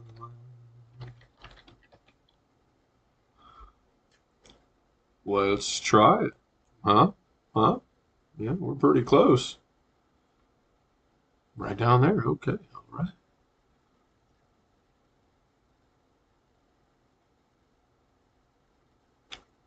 Oh, whoa. Oh, whoa, whoa, whoa, whoa, whoa, whoa, whoa. What's going on here?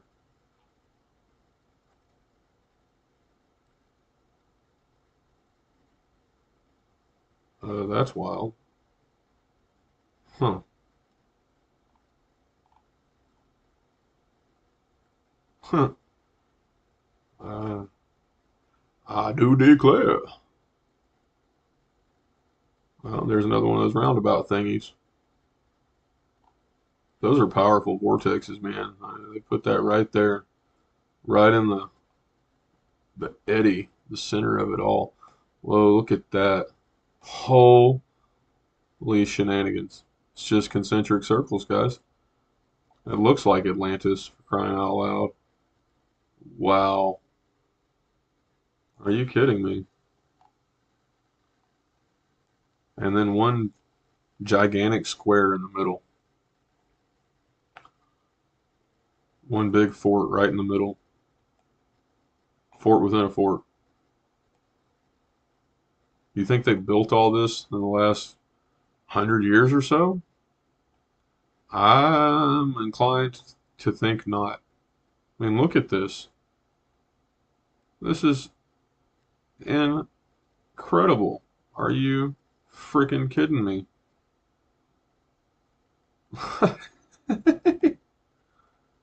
Are we? I'm at a loss. The diameter of this circular structure going around Distrito 11, Distrito 10, Distrito 12, Distrito 6.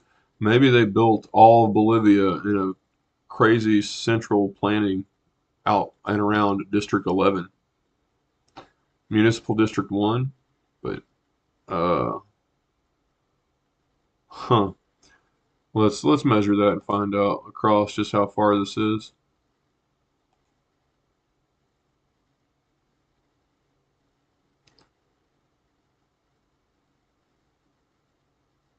8,000 meters, folks. That's pretty substantial. Yeah. um, I'm still just kind of blown away by that, but let's and it's perfectly paralleling too. So it's like they just took a mason's compass and somebody rode way out here and then walked in a big circle. They did that several times and they laid out the city that way. But oh no, then when you look at it though, what do we have? We have the remnants of a big star fort. Boom, boom, boom, boom, boom, boom. It looks to be something like that. Boom, boom. Very star shaped, at least, coming into the area. Oh, and there's our giant square. Like they really just like to do that? I mean, what are the odds? No, it's like there has to be some supra structure there, right? Look at the whole triangular shaped plateau right off of this structure, all those folds. Huh.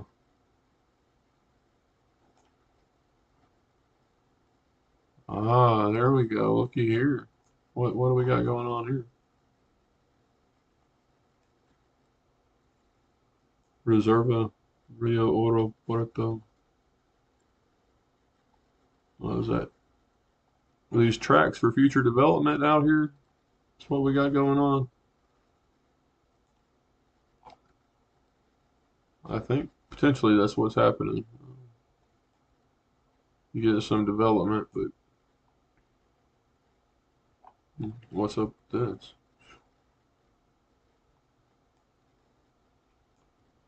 Huh. What's going on over here? There you go. That's a quite an interesting area. Another rectangular place with this real interesting geography in the middle of it. Huh. What is that? What caused that, you know? Is that just an ancient pit mine in the past? This is the outline of it, the extent that it reached, perhaps? I don't know. That looks pretty wild. In the middle of a larger area that might have been worked.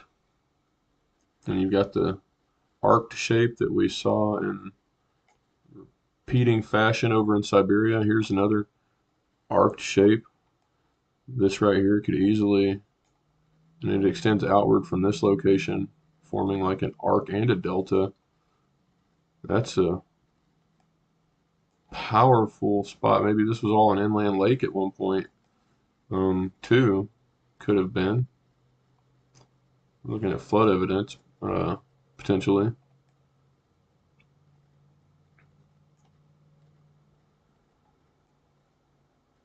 But this right here seems to be a circle, and that's kind of odd, uh, slash really odd. Like what's going on here to make it go in a circle?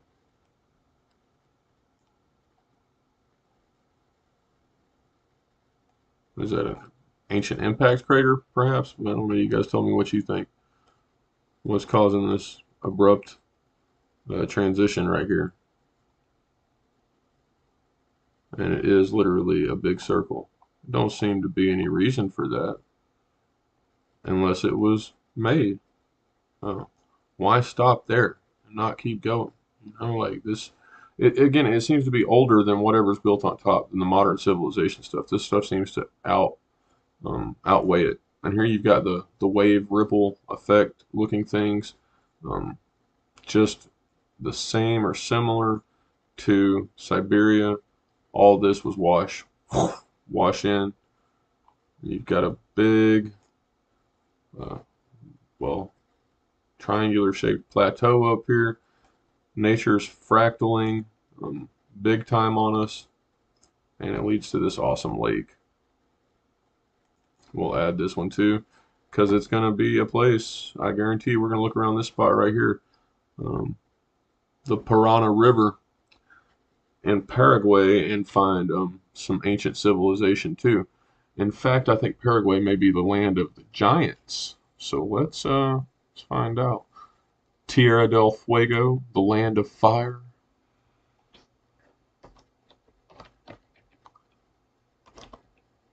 You know, that is a very interesting topic. If there is such, this is in South America, river in Brazil, river in Argentina. Let's go. Trying to try here. Add the project. Oh, what's trying to take me away? Take me away to that special place, and if I stay too long, I'd probably be down and cry. Dunes. What are the dunes doing out here in the middle of that, huh? Sand left over from a great flood, washing over the area and leaving the water behind in the depression, but the sand built up in the middle. Sand dunes, folks. Wow. Right in the middle of the Parana River. So the water came in this way. According to that, it washed back out that way. And it sloshed everything, sloshed that way. But it probably did it both ways because, it's like halt and then, you're likely going to get both reactions of a massive tidal style flood if the earth were to stop spinning. I'm not saying that's how it occurred, but it's possible. What in the wicked world? Look at what's going on here, guys. 1, 2, 3. Is this like some is that fake? This seems pretty regular, eh? Oh, we're going bye-bye.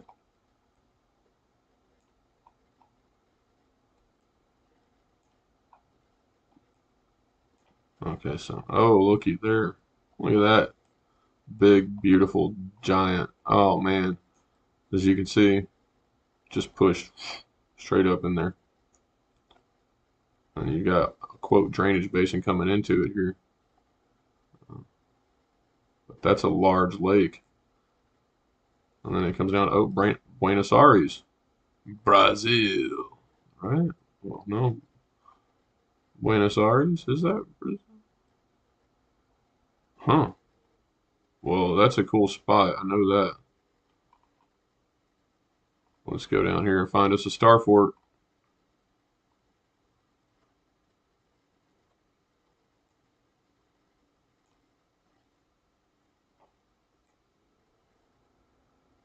Look at that straight coastal pathways always. Luxury resort, wakeboard club. Hmm. Very interesting. Then. That's a big city right there, I guess. It's grown up so much it's hard to even tell anymore. It's just become one big like whitewash. But you can still see ancient superstructures when you zoom in and look, like the squares, the perfectly cut squares. Looks like they're trying to put a golf course in here to do away with this perfectly cut square area, which was all of this. All of this. Wow.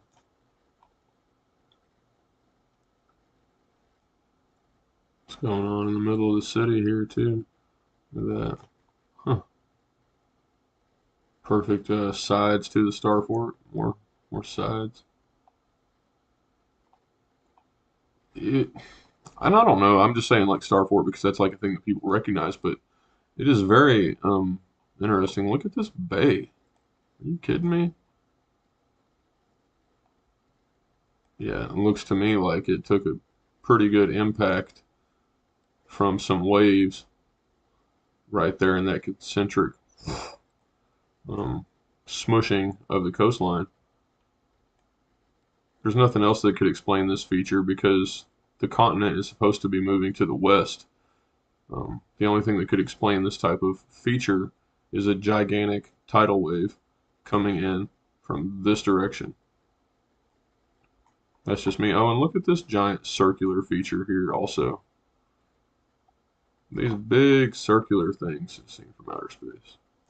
All this wetlands in here. Goodness. The stuff they don't teach you in school, folks. They ain't got time to educate nobody. Oh man. We're looking at the hallmarks of the ancient civilization that you could call Atlantis, which is where? Right here.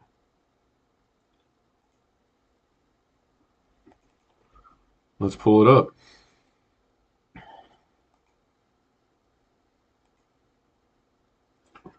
The Atlantis Massif is a prominent undersea massif in the North Atlantic Ocean.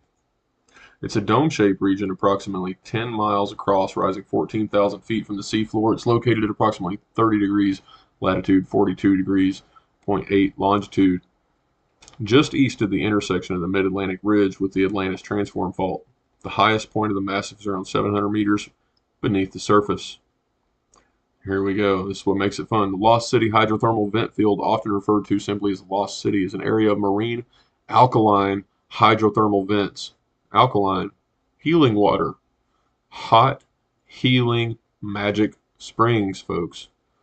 Um, the Garden of Eden, the Fountain of Youth, Amrita, Ambrosia, all of it, whatever you want to call it, between the Mid-Atlantic Ridge and the Atlantic Transform Fault, the Atlantic Ocean. It is a long-lived site of active and inactive ultramafic hosted serpentinization, abiotically producing many simple molecules such as methane and hydrogen. Abiotically, let me state that. I cannot state that any more clearly. Abiotically, without life. Well, my project is, as you can see here, the documentation of Atlantis and the civilization that was pan global, the hallmark of that civilization being an ancient building civilization that had knowledge of the heavens and the earth and such things as fractals and the phi ratio, so advanced mathematics, far beyond anything we could comprehend. Um, a lot of it past that begins to get into speculation, like what do we think about these people? Who were they? Is it like Zacharias Sitchin says, aliens from outer space came down, the Nibiru, any of that? I don't know. That seems to me to be wild speculation. But there are texts like the Babylonian Kings List, which go back 250,000 years and said that, people came here to mine the earth. And when you start to look at it and look into it, it appears that maybe there was some massive mining operation, something so huge on a scale that we can't really even comprehend today. Or there's just something about the earth and the nature of things that we don't quite understand yet.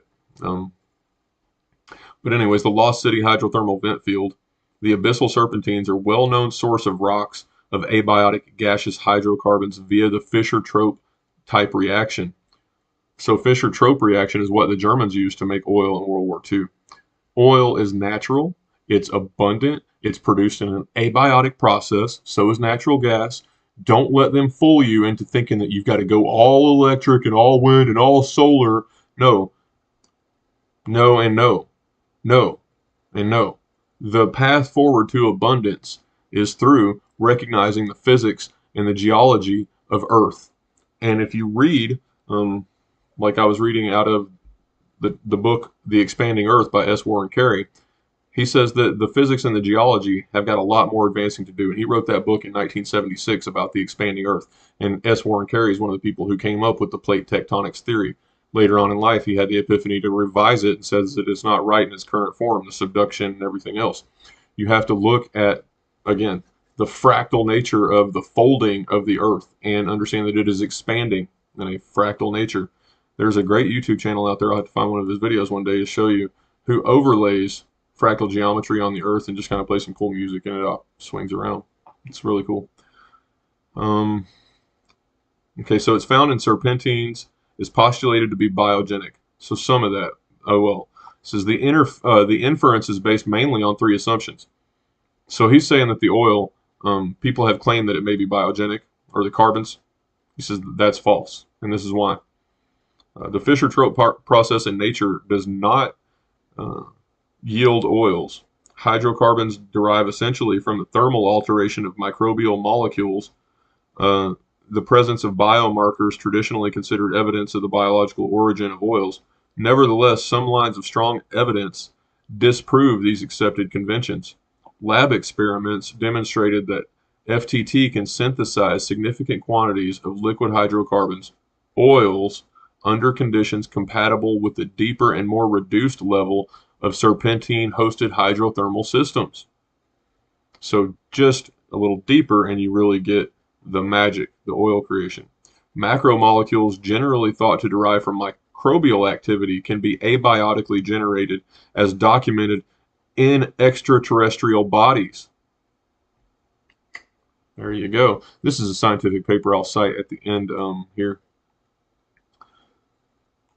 Biomarkers are evidence for the proliferation of microbial communities, which subsist on serpentinization and FTT products. Thus, they are biological pollutants. Moreover, seawater-driven serpentinization consumes water, producing huge amounts of salts that can be stored in the deeper zone of the abyssal-type hydrothermal systems.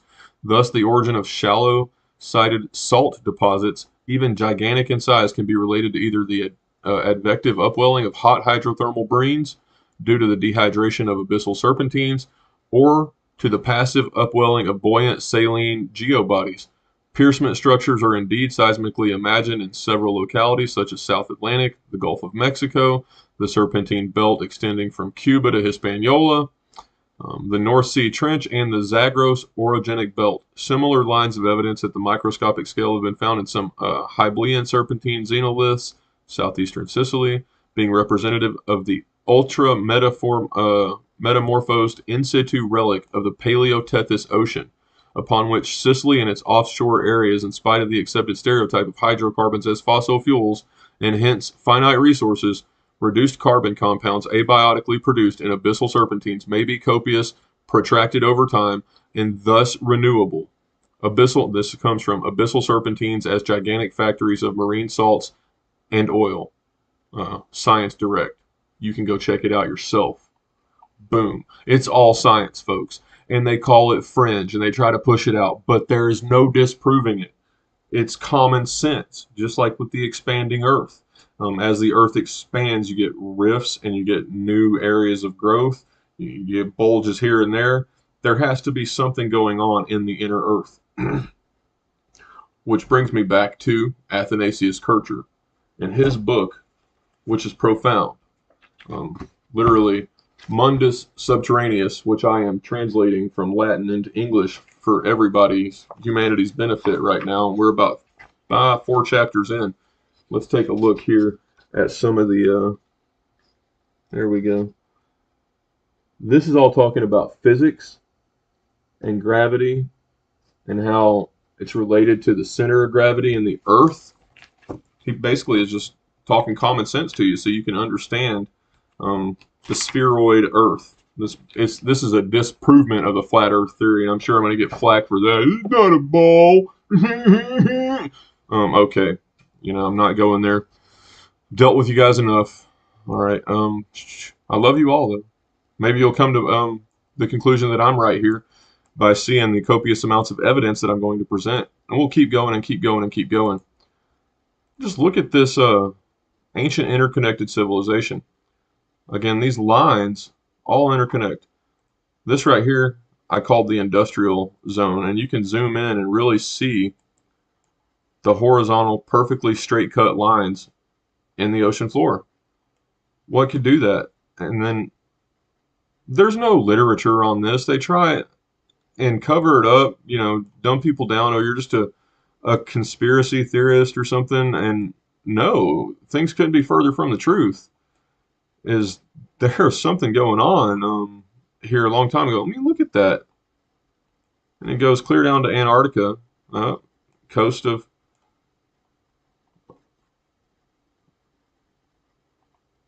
Wow. I mean, look at that. Boom, boom, boom. It's almost like an etch-a-sketch. Just such perfectly long straight lines. It's so wild.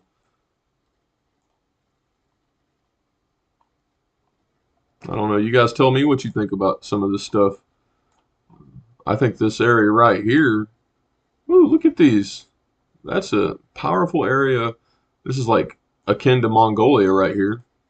Got the same sort of massive um, flooding inundation effects that you're seeing on a grand scale where the water came up in here, filled in all these great depressions, and then washed back out to sea, leaving these gigantic lakes. I mean, look at this. And it's being fed, obviously, by this ice sheet to keep it full as well.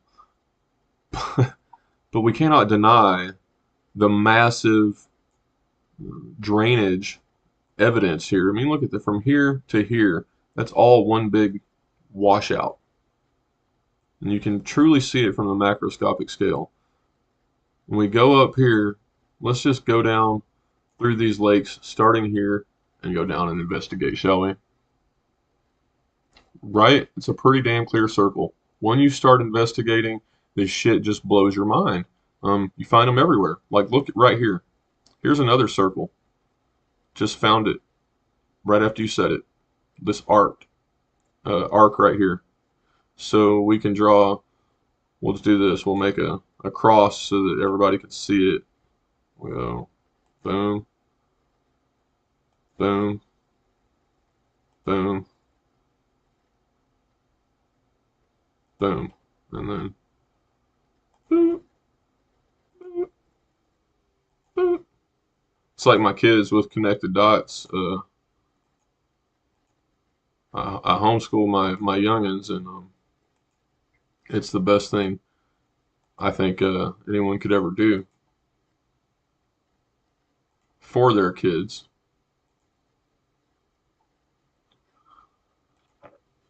Whoa, that's a wild, wild structure right there.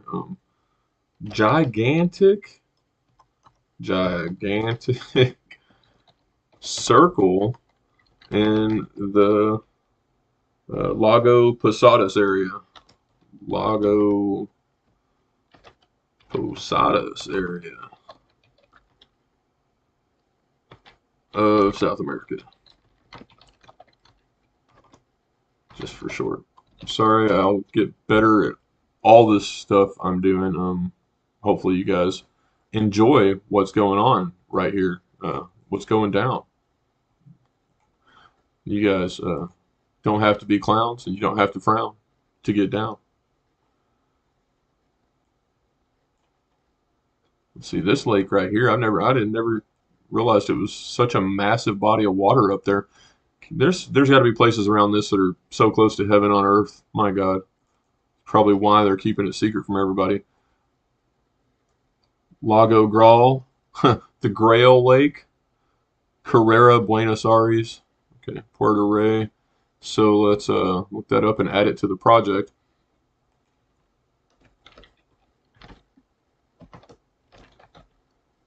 And it's all part of a nexus, you know. So Atlantis was taken out. How was it taken out? We're trying to decide that and come to some sort of agreement.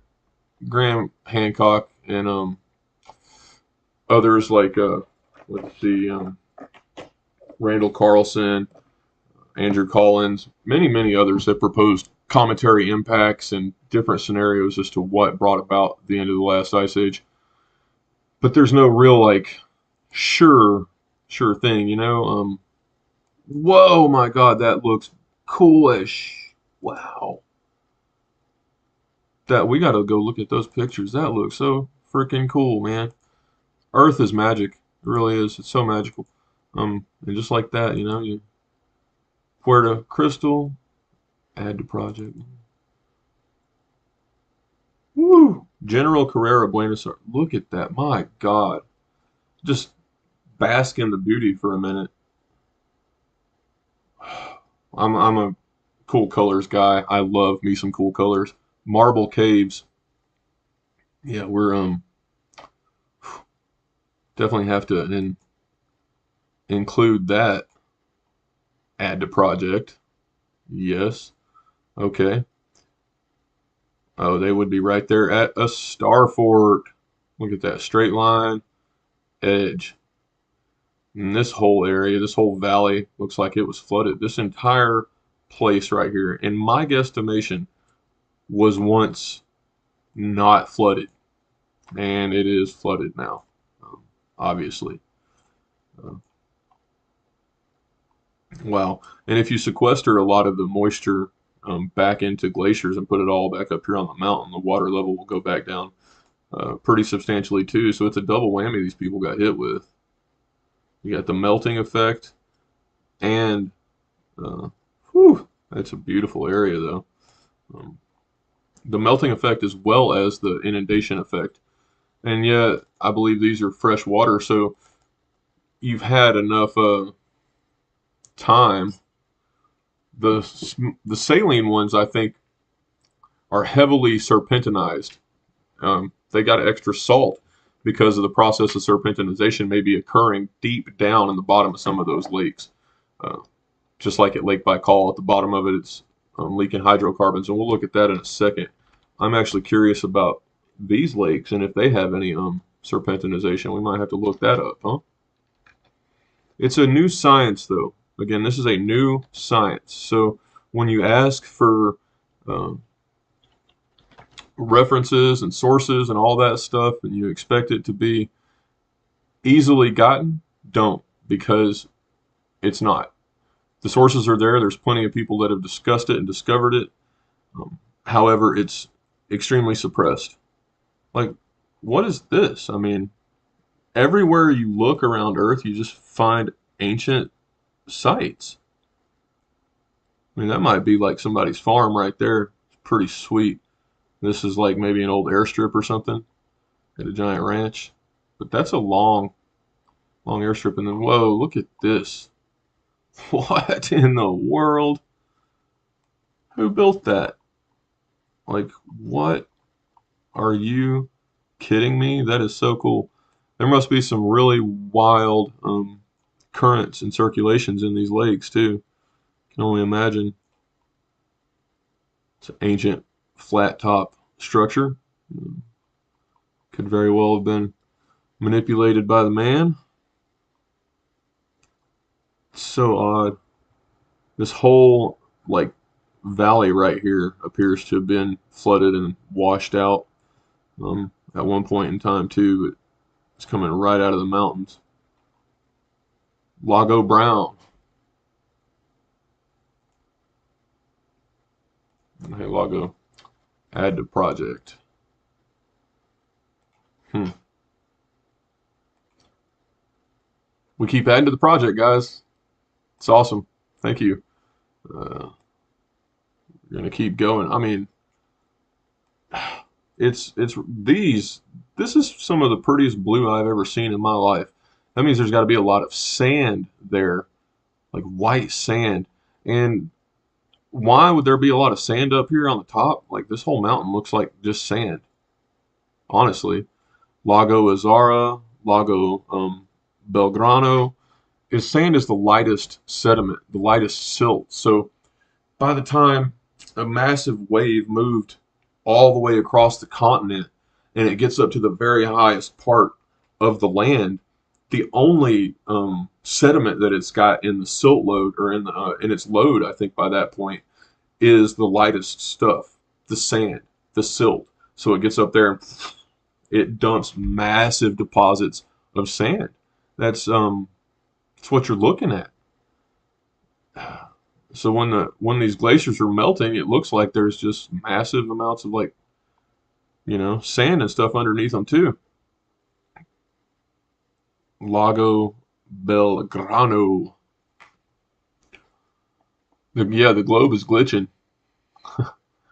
Yeah, we'll get to Hawaii too for sure. Now that is no doubt about it.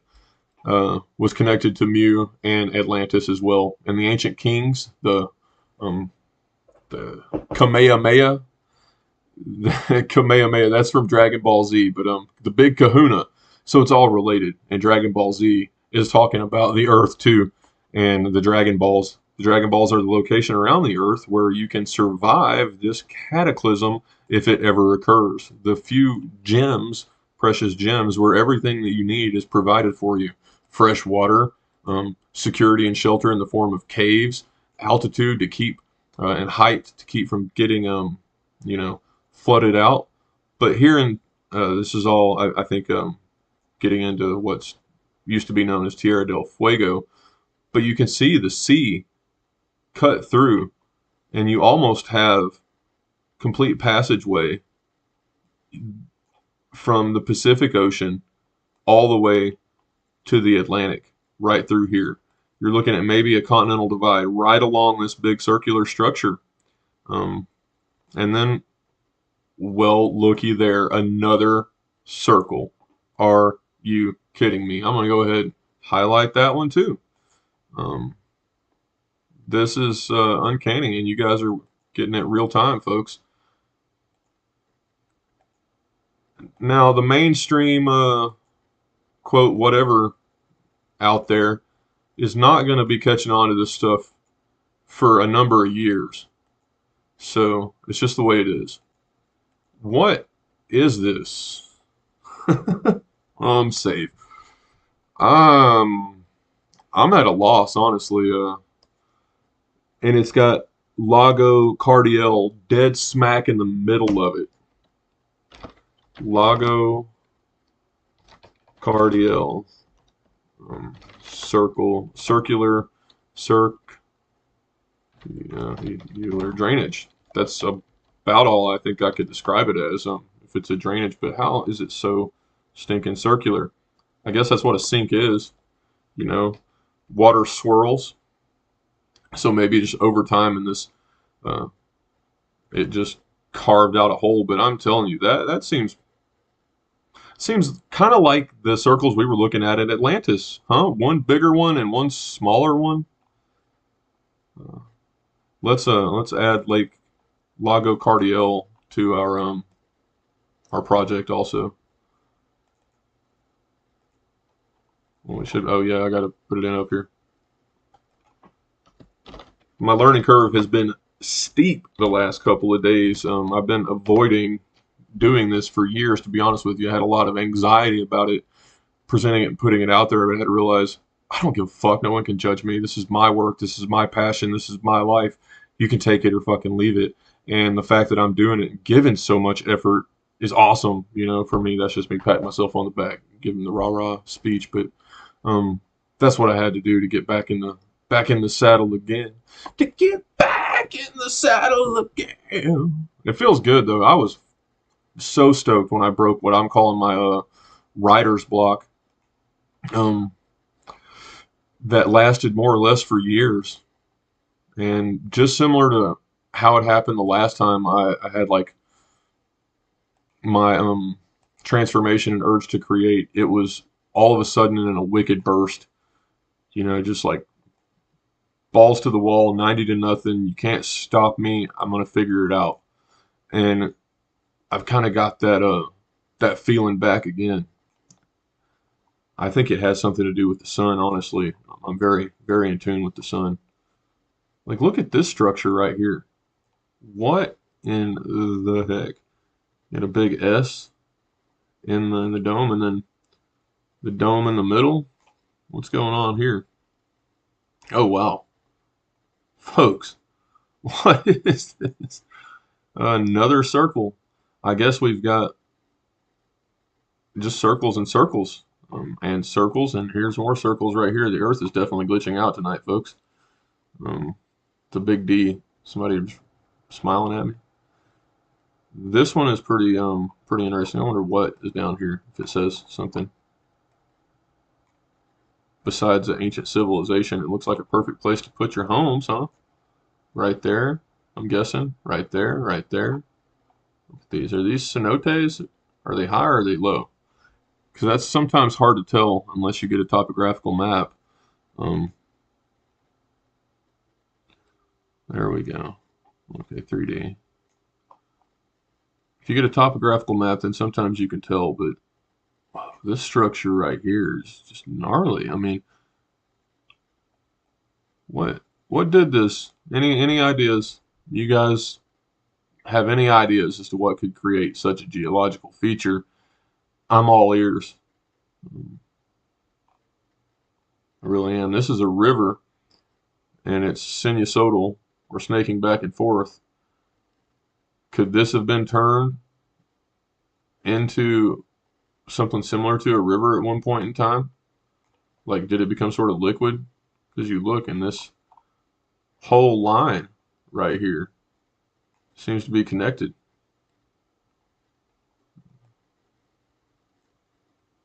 It goes all the way up and around our circles.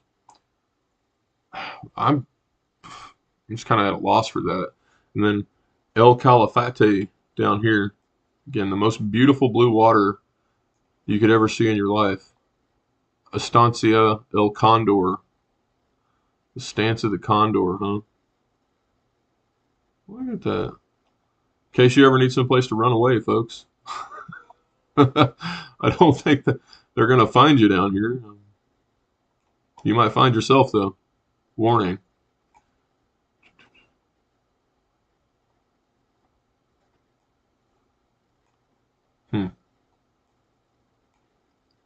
Puesto Garay. And then it just becomes basically like all ocean. It does. Well, you can actually traverse from the Atlantic Ocean to the Pacific Ocean without having to go all the way around the or through the Straits of Magellan. One can navigate simply along the coast and then duck in here and follow your way up and around and eventually all the way over to the Atlantic Ocean. Easy peasy, no problem. Fuerte boldness. Wow. So this is Tierra del Fuego. Okay. Let's look at it just popped up and showed me there. I want to see the name. That looks like a circular region as well. Very much so. Wonder what causes all these circles everywhere on Earth. Everybody's found the star forts, but have they found these circles? Because it's a thing. It's certainly a thing. And that may be due to the electrical nature of how the Earth was shaped on the face of the Earth. The circle may have just been where a vortex or an eddy was formed in an electrical cloud that just bored that circular depression into the face of the Earth, and then over time, water just did the rest. That's one possible theory I would suggest. So let's we got more clear evidence of the striations, so sort of like a flooding push through there. What an interesting land, huh? Lago Fagnano. Lago Fagnano goes as part of a very large body of water. Um, hmm.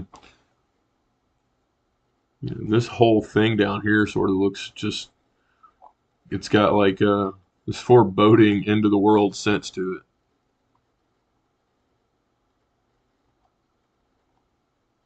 All right, let's find out what it, oh, hold on. Anytime I like to look just off the coast. Oh yeah, there's plenty of evidence. Look at these tracks. Hmm. Wow. It's like it preserved it better or something under the ocean than the vegetation and the rain and everything on the surface of the land, and the glaciers has changed it substantially so that only remnants of some of these ancient structures and shapes are easily visible. But you go out into the ocean and it's like you can't not see it. They're all coming into the point right there, Tierra del Fuego. Tierra del Fuego. Let's check Atlantis, the Atlantopedia, which I found today, which is an awesome website resource. Yeah, dude. Well, the Hollow Earth is like something that's potential too. Oppenheimer Ranch Project came out and did an expanding Earth video like right after I published my live stream the other night, and they just spent about 30 minutes completely dismantling and trashing on the idea of the Hollow Earth, and I'm like, uh, topographically, I can show you how Antarctica as a continent, if you look under the miles of ice, is actually topographically sloping towards the center in a great gradual manner. In the very center of the continent itself is far below sea level, so it's plausible that it could just gradually taper on inside the Earth, and you wouldn't know. And they're like, well, what about the light? Well, what if there's some sort of other light source, and you just couldn't tell because at the North and South Pole, it's either dark all the time or light all the time. It's not like you get a real diurnal effect there. It, who knows? I think that there are likely giant caverns, and I know there are giant caverns within the Earth. Uh, I live here in West Virginia, and there are caves all around nearby, smoke hole caverns, and one of the largest formations, or the largest formation in the world of its type, is in there. It's absolutely beautiful. It's called the Queen's Seat or something like that. But if you ever get a chance to come up here, definitely go visit that place. It's worth the tour. Let's see, Tierra del Fuego. So I found this website earlier today, and this man right here, uh, John, who published this book, Tony O'Connell, joining the dots. His theory is that Plato's Atlantis is in the central Mediterranean, and he's collected just about every theory known to man for the last 20 years published about the subject. And yeah, I think it's a great resource and website. So let's see what it says about Tierra del Fuego. Tierra del Fuego. Fuego. What is it? It's fuego. All right. No, well, okay. I might have spelled that wrong. Fiube? No, that's not. Okay. Fuego. That is not fuego.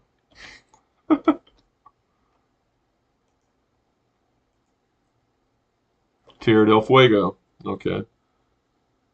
Oh, it's in Spanish. Far west. Tierra del Fuego.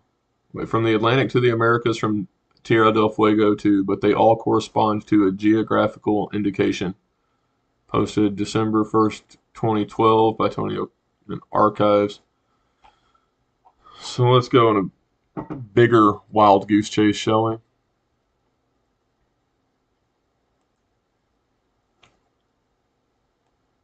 Tierra del Fuego, the land of giants, it was called. Trying to remember the name of the channel I was watching, who did a great job one day talking about it and going over some of the stuff and looking at things like we are now. In a way, anyways. I don't think that they got my swag, but it's all good. Tierra del Fuego, the land of giants. NASA, a group of islands at the southern tip of South America have some of the worst weather in the world. The rugged islands poke into the ocean and current, circling Antarctica, and are almost continuously battered by high winds and covered by clouds. Like I said, it looks pretty desolate down there at the end of the world, but you go up just a little ways and it's heaven. Here we go. All right, found it. I like it. Okay, so I'm gonna turn my mic off. We're gonna play this video if it uploads for a second, and I hope you enjoy. Thank you all for tuning in. You guys are badasses for hanging in there. We're going on 2.5 hours now, fucking kicking ass and taking names. Hello and welcome. Campbell here from Autodidactic Channel. Hope you're having a fantastic day. And of course, autodidactic means to be self-educated. And in this crazy world we live in, we need to be self-educated more than ever. Because if we're not, the only choice we have left is to believe what other people tell us. And that is clearly the problem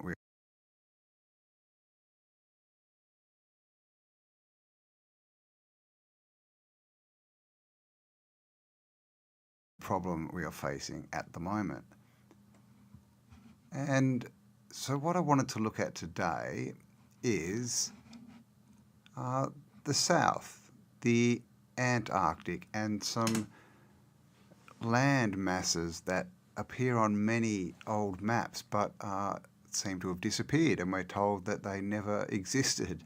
But clearly someone was down there and mapping them. And the main thing I want to look at, the main landmass, is called Terra del Fuego.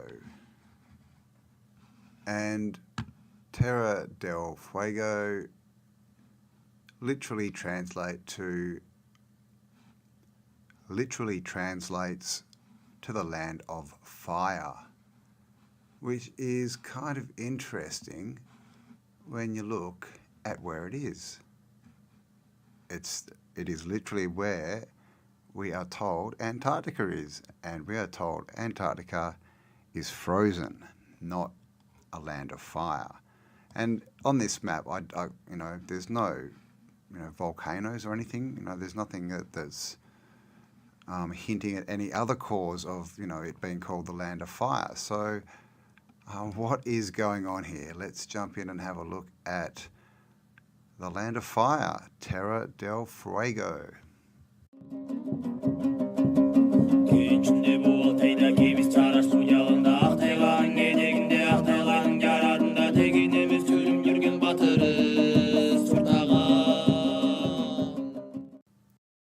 Here, but Terra del Fuego, and also look, Terra Australis. Okay, so something weird going on here. Interesting picture here. Now, I'm not sure what's going on. We haven't even gotten to Australia or New Zealand or the Pacific Islands yet. There's so much, folks. This is only episode 1. All right, these guys, playing the flute, and they're eating. And he's like, yeah, that's good food. Give me some more. Yay. Over here, they're cooking the food. And here, they're not enjoying the food. So I don't know what's going on. Or maybe are they cleaning their teeth, maybe? I don't know what's going on there. But anyway, ficum, that's what I say. Mare Pacificum. Mare is ocean, so the Pacific Ocean. It seems to be sea as well. Like they sometimes, like the Caspian Sea, they call Mare. But down here, now this little bit through here is called the Straits of Magellan. So you'll see Magellan written around a lot here. So here I'll go Magellanu. And up here we have Patagonia. And Patagonia is, of course, the land of the giants. And this is pretty tricky too. These guys are out in a boat and they've got a fire. And they look, not well dressed. I mean, they've probably got something on, a bit of a cape, but not dressed for the Arctic. here is another map. This is a Mercator, 1630. And again here, America, we've got Brazil. Down here we have the giant of Patagonia. Here, and here we have, now they're calling it Terra de Magellan's now. Magellan tried to claim this, I think, because you can see his name. Sometimes it's down here, sometimes it's on bits of South America. But he did get the Straits. They do call this the Straits of Magellan still. But again, look at this. We've, the port of, what's that, Defunzo or something. Sierra del Fuego, Lago de Leyre, all these different places, they're mapped.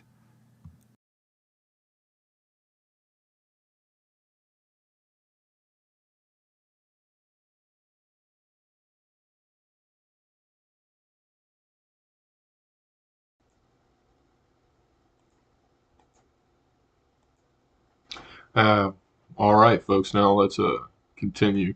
You got an idea. He talks a little bit slow for me sometimes. Might just put me to sleep. But here we go. Now, I like this one. Hey everybody, I have a video here for you today. We're going to check this out because honestly, this is how I solved the riddle, in my opinion. I solved the riddle of the Sphinx. The graduated nature of consciousness, of humanity, the progression of birth, life, death, all of it. And the Sphinx, Giza, is the anchor, the keystone, the cornerstone of the entire world system, if you will, almost, to connect everything else.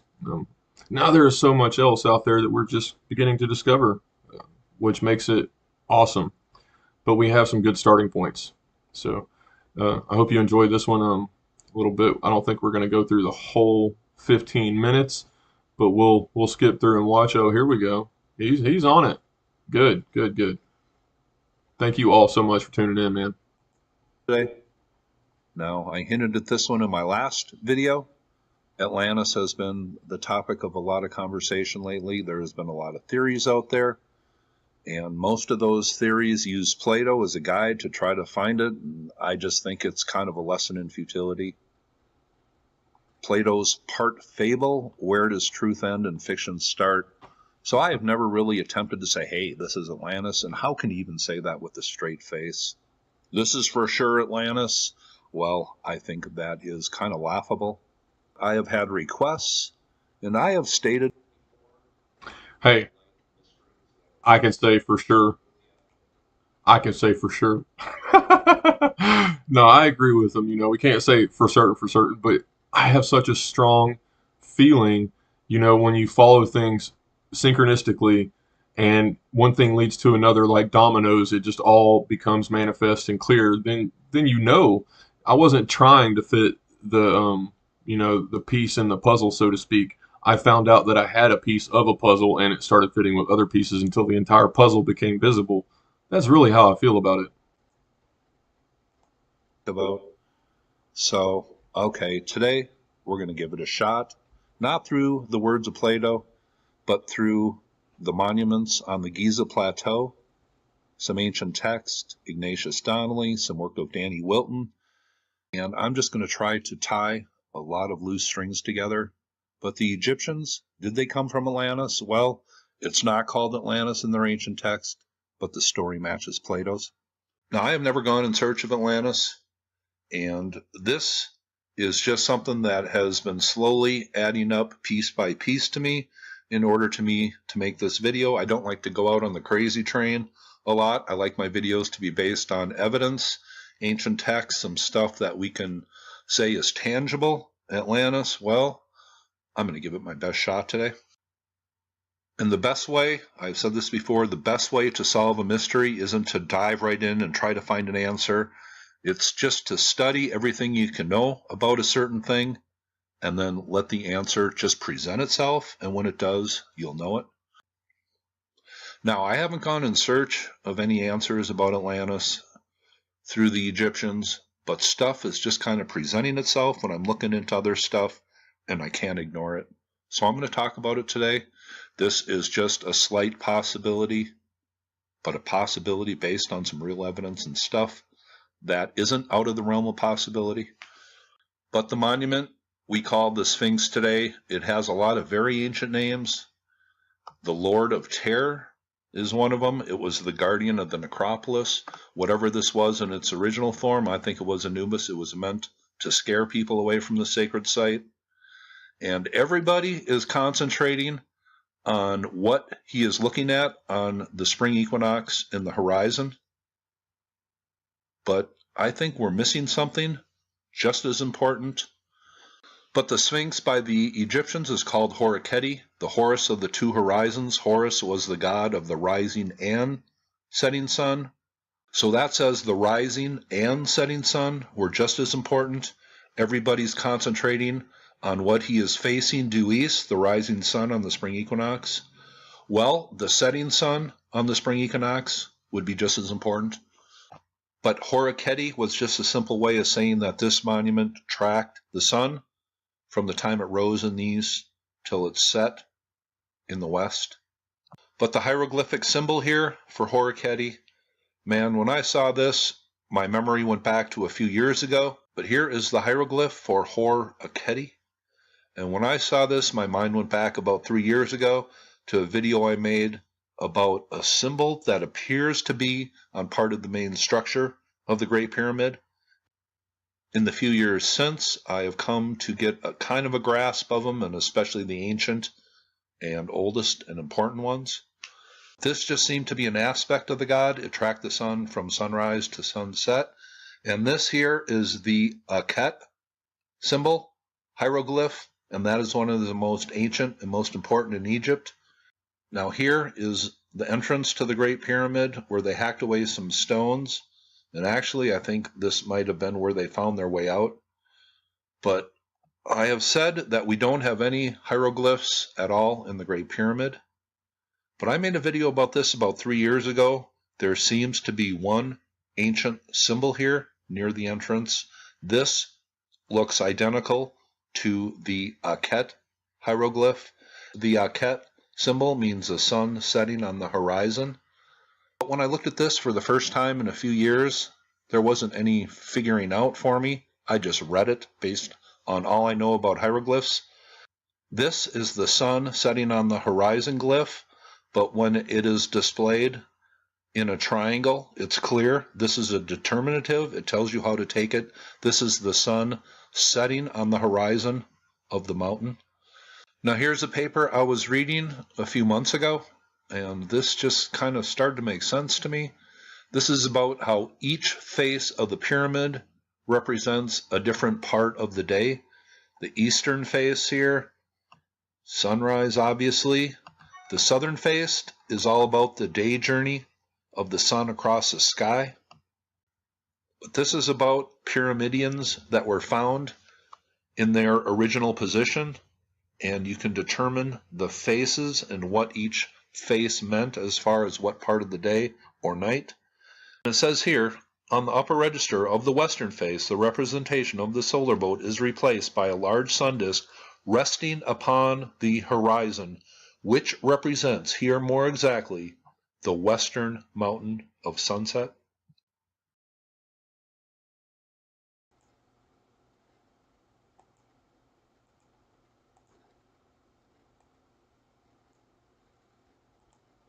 All right, we're going to hop back over actually and listen to a little more of Danny Wilton earlier, who he consulted as well. Of the next mapping of Osiris, but I think it needs a video by itself because when we start getting into the mapping that's going to be going on in Egypt, it's right there on the wall, and now you can see where the knee is. You see how all this phi stuff? So all these little this is how golden rectangles that you see. I just took the man and I overlaid him on top of the images of those temple structures. And you have the head for the mind, and you have the heart for the Ka and the Ba and the Ra. And then you also have the generative position of the temple and the feet of the temple. And every temple, including like Chartres Cathedral and other ones in modern times, are built off of this knowledge. And each temple or church is meant to be reflective of the human body and the passage in an entryway into life, the progression up into your heart from here, and then finally into your higher faculties and then out It's all, you come up out of the earth back to the heavens. A great cycle. They all start falling into place. And then what we do is we can start drawing lines through these lines. And we can see where all of these lines fall in. And we can see how the body is divided up into these various areas. And then, once we've done that, so we've flipped this around. So let's just go ahead and put it on top of the same guy here. So since we've flipped it vertically, and sometimes it's helpful just to put these how you need to in order to not interfere with any other lines if possible. Okay. So now what we've got going on, since we created two of these and flipped it, is we've got a lot more lines to work with. So now what we can start doing is we can start creating these various lines at each level and just marking them all the way across.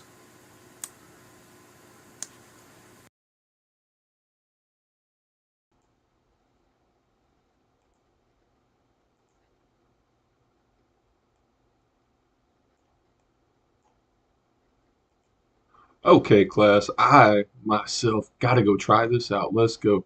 Um, let's do this thing. Let's pop over here on our project. Okay. Okay. So at Ancient Atlantis, locations around the world. Let's take off and go to. Let's do Tiwanaku. That's it. That's a good one. But first of all, let me back it up and orient this baby right. We're gonna overlay this so you can see it for yourself and really see like what pops out at you. Um, it's wild.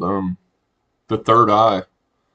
I don't know like if it's just some kind of weird effect, but I swear I see like the guys walking, and in particular I see the Babylonian with the eagle head and the wings the most carrying the pine cone.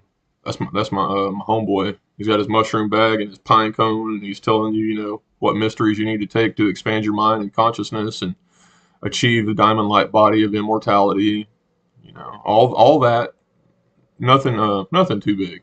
You know, just nothing too big. If you don't know about the diamond light body of consciousness, it's found in all the religious and occult traditions throughout the world. And let's turn you over. There you go. It's basically when the master has achieved masterhood at any given point. And oh, I see now. I got to roll the ball that way and this way.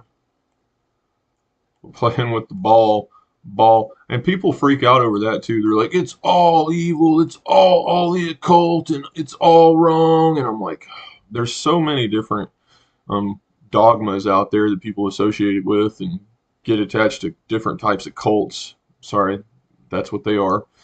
And it's hard to communicate. And since we've all been on lockdown for the last few years, it's been even harder to communicate because, you know, everybody's like been made to be paranoid and afraid, and more so than normal. All right, we're going to try and overlay onto this. Let's see if we can put an image out here. Projects, map style, measure distance and area. No, pop this open. Project settings, feedback, help.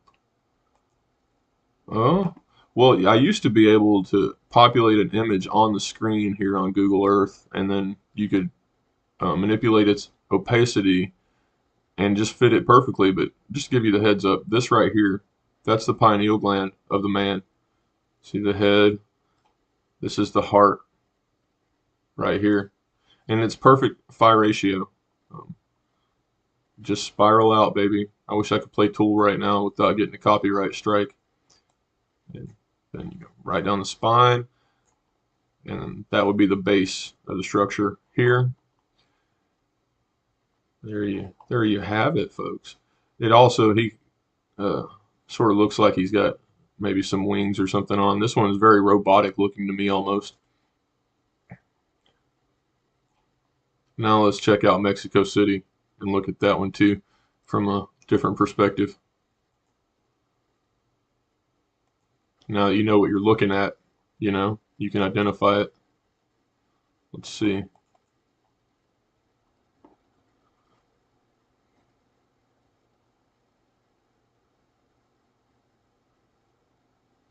Botanical gardens. Yeah, there's gardens beside the Great Pyramid in Giza. There's gardens here. That's a sign. The gardens, the Garden of Hesperides,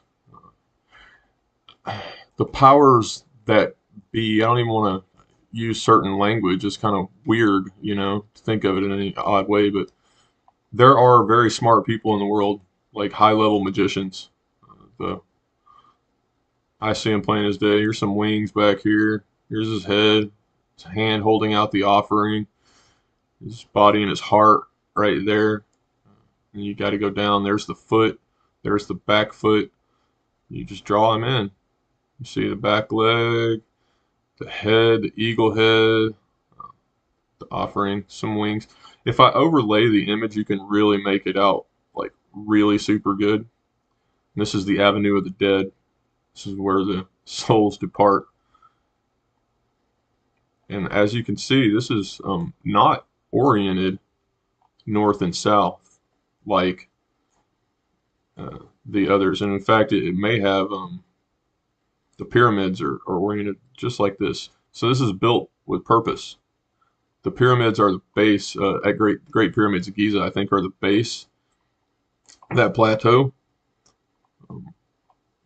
is like the starting point. And then you can reference everything else from there. I've seen tons of ley lines and people draw stuff out. What's interesting is if you extend this line out right here, you want to know about gardens and hot springs? Let's see if we can find some. Um, the best quartz crystal in the world comes from Mount Ida, Arkansas, Hot Springs, Arkansas.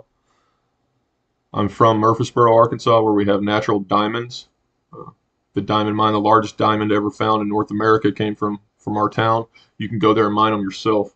I'm going there next month with the family, and we're going to do some diamond and crystal mining and just hang out with the fam. It's been a while since I've seen my grandma or my mom, and she's a grandma. She hasn't seen her grandkids in a while. So I don't know if I'll be as regular with the videos and uploads during that time, but I will try to make some good content for you guys. Um, really will. All right, 12:22. I gotta say, it looks like that's about a good time to call it. I love you guys. I need to lay down and get some sleep because tomorrow's Monday and I gotta wake up and trade equities. I juggle a lot, spin a lot of plates. I'm a plate spinner. May you all